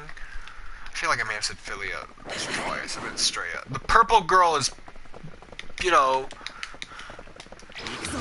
bad. And Straya's, I mean, I guess it's also because, fuck. Purple girl, is her name Straya? I've already forgotten her name. 5 seconds and I've already forgotten what her name is.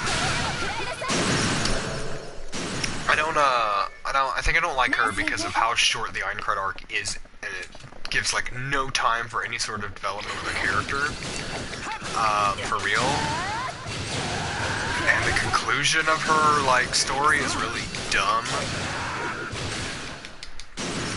Whereas Philia had quite an interesting story, and I actually enjoyed playing out her story arcs and stuff. The door is closed. Then open it.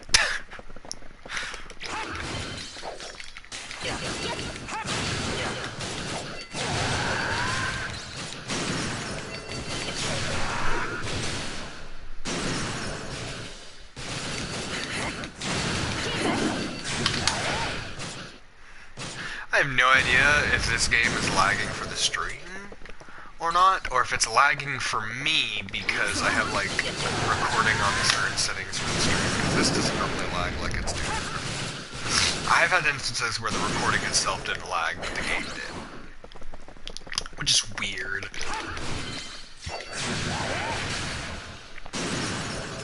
Does that mean like the recording sees the game before I do? So it gets a clear, good recording, but then by the time it actually gets the game to me, it lags a bit. I mean, I don't care too much about lag, but I prefer the recording to not have lag. I got an actual one-handed sword.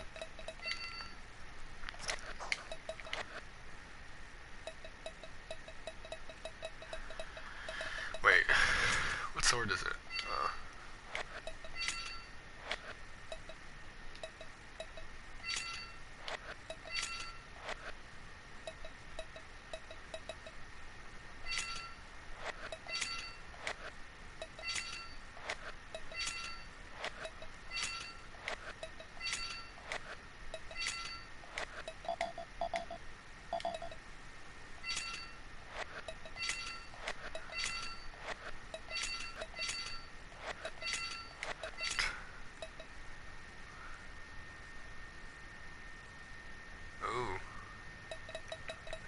Internet says no. Category.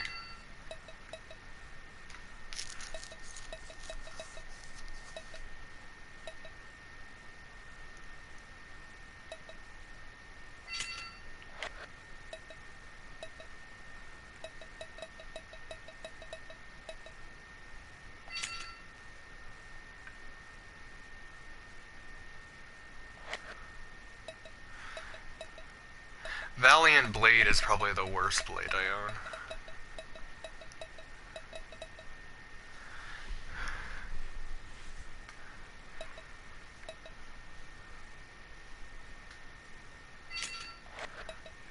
Is that sword actually the best one I own?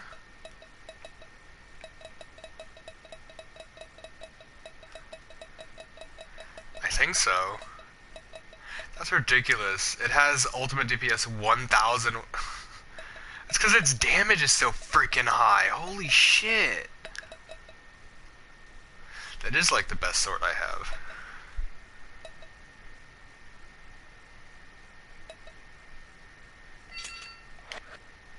That one has high rarity. I've been trying to get Blood Promise about as strong as this one. Because, like, I've been dual-wielding Blood Promise and Sonus Agricius.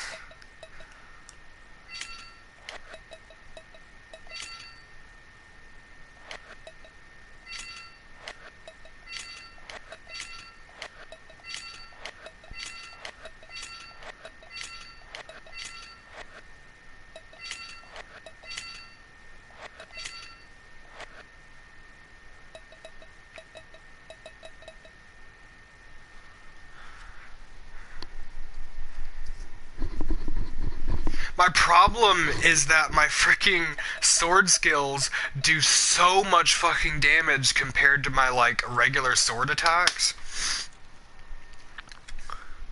And I feel like they shouldn't do as much damage as they do. I feel like my, it's also my level's really high, but my level's, like, matching with the levels of these other things, and I still do ridiculous amounts of damage, and I don't know why. I don't really understand the reasoning for why. I don't really get it.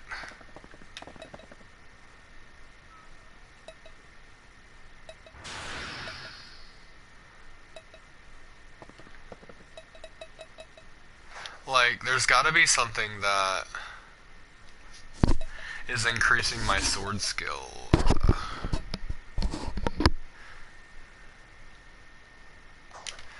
Like, my full stats.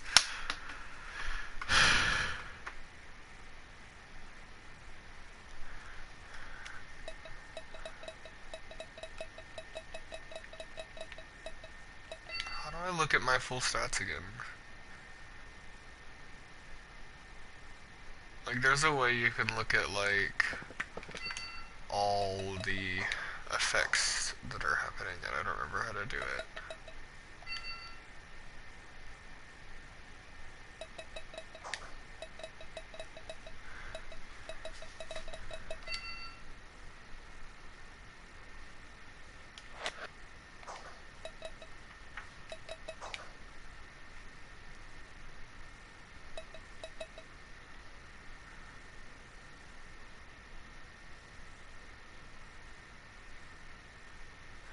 Evasive Arts 976. Am I dumb? Wait.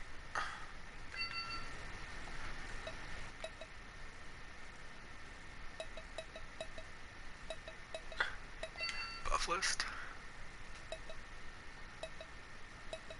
Attack down, defense up, debuff, accuracy up, shorten recast, one-handed sword, sword arts level 5.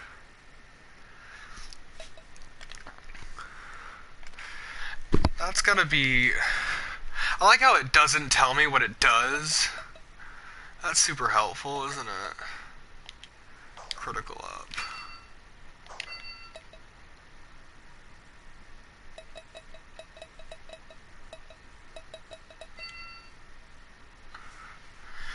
I mean, I have my palette here, but like... this doesn't really help me either. I wanna... I might be thinking of realization, but there's gotta be something that's causing... Do I have like a passive skill? Oh... That's really annoying. Knowing that I can't fucking...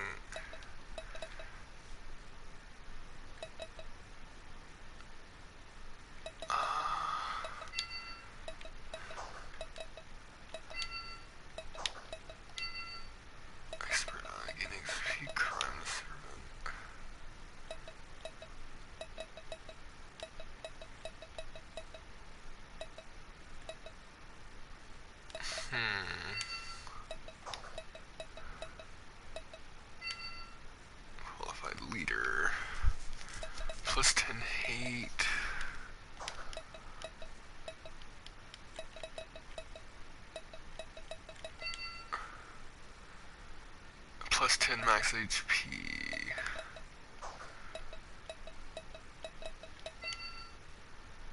Passive, plus 5% counter rate.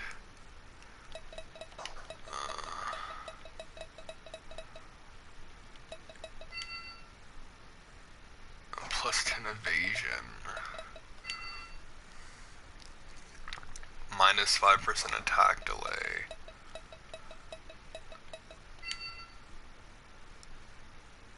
Minus 20% critical hits. Mission failed. Hey, what mission? I was doing something.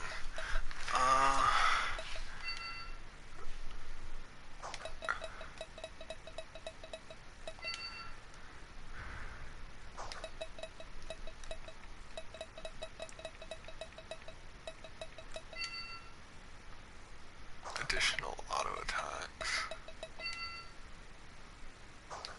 HP regen. Plus 10 defense. Plus 10 accuracy. Really?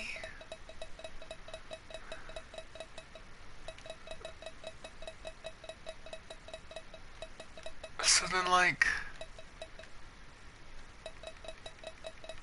is it just that badly balanced? Is that what it is? Because I know before I had, like, equipment that was giving me, I think it was, like, one of my swords.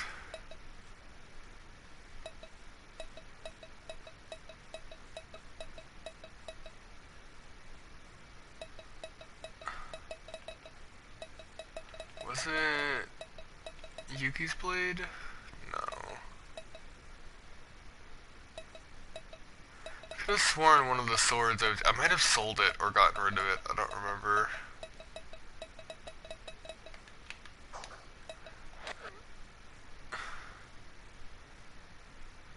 Effect debuffer, I don't know what that means.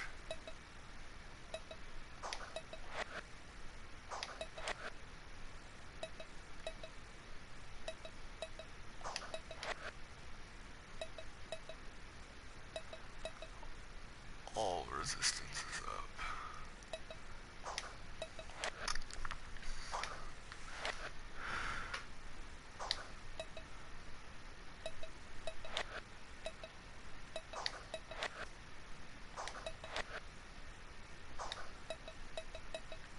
Man,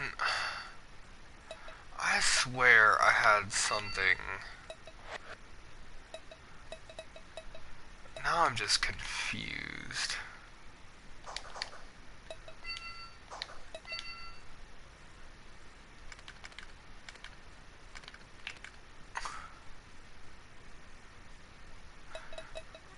I like how you could never get rid of any of these, they just fill up in your inventory.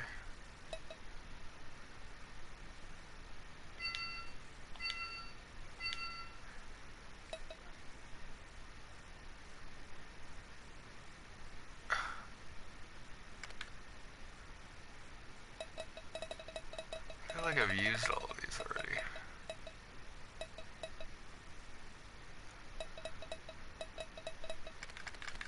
I thought maybe there was going to be something in there.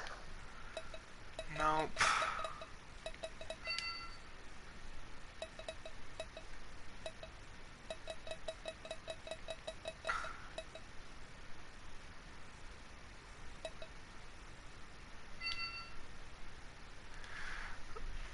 Unlocks next level. Did any of these actually do anything for me?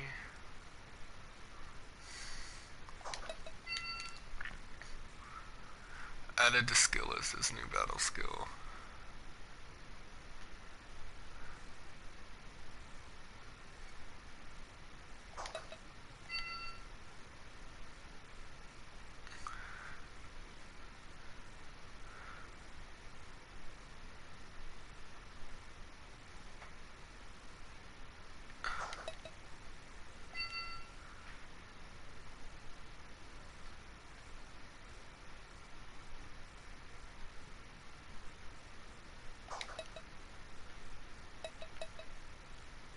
still want to get this.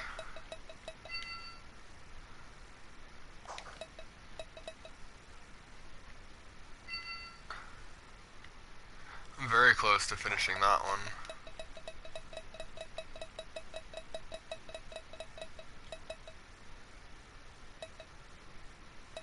Okay, so it's not in here either. So it's gotta just be... That's just the way it is, apparently.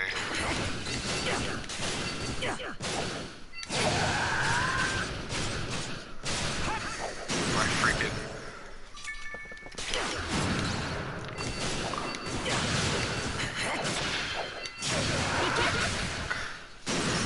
Yeah, my sword skills do like 85,000. My normals do like a max of half of that. They generally do about 10,000 now.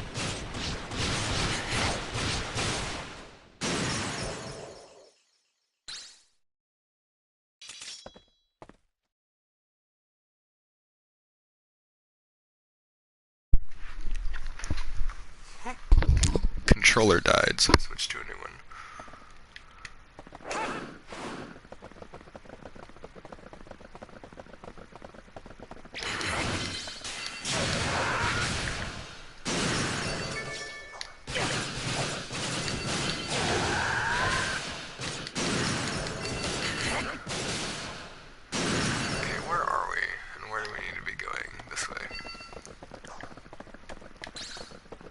I feel like we're almost to the boss room.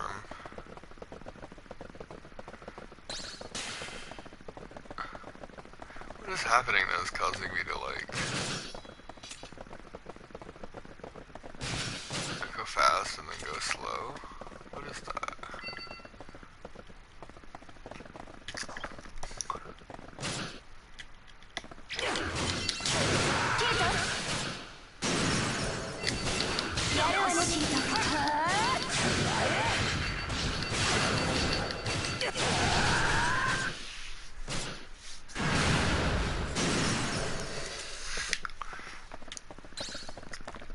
Phenomenal job, everybody.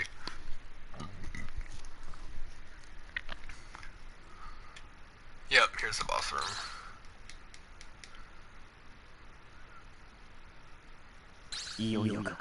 そうね。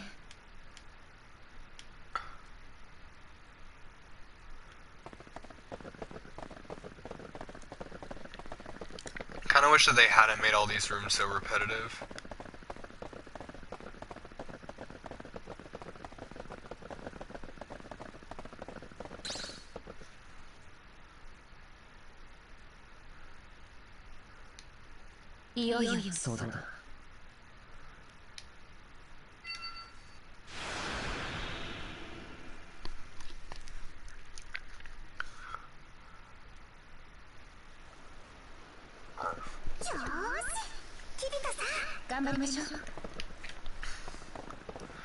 Even just having a labyrinth on every time there was a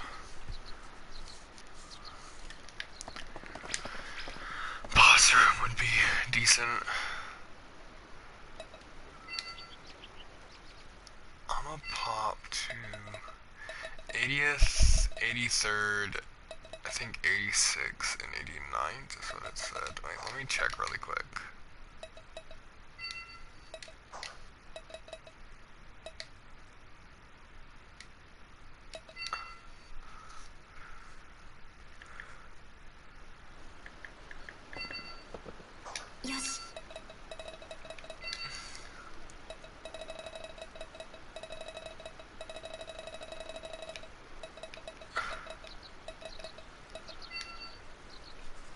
'80th, 83rd, 86th, and 89th, okay.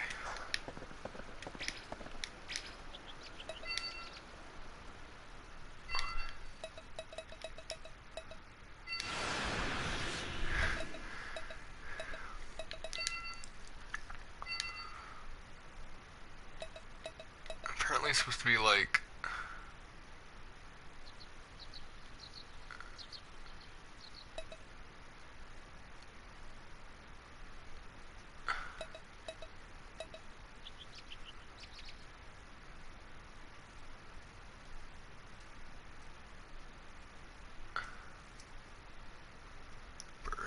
backup. I don't actually know.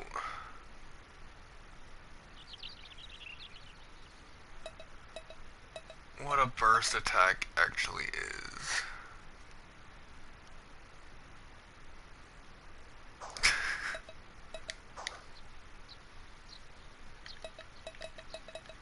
Is there like...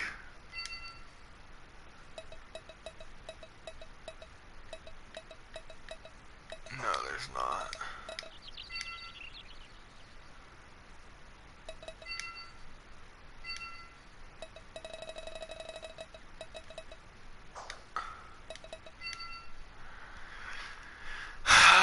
Nothing worth my time.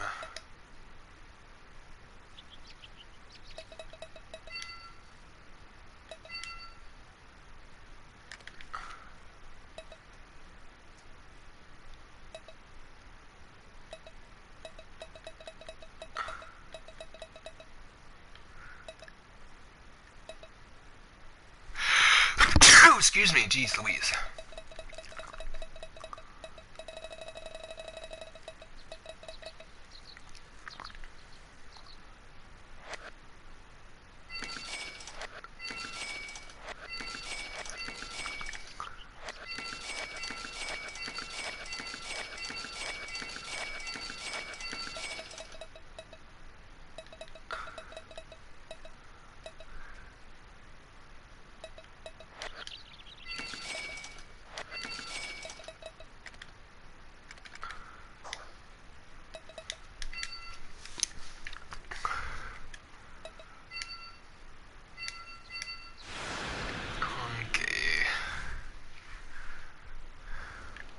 What do you have event-wise?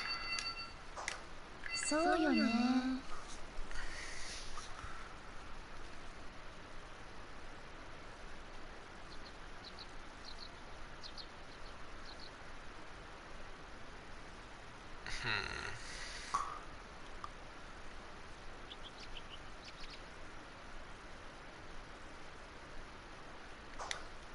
何？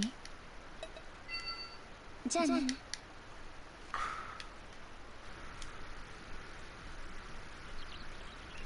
Okay. I may stream again later tonight, but I think I'm gonna get off for now because I have some things I need to do. So I'm gonna sign off for now. There's no log out button. Logging out is not possible at this time.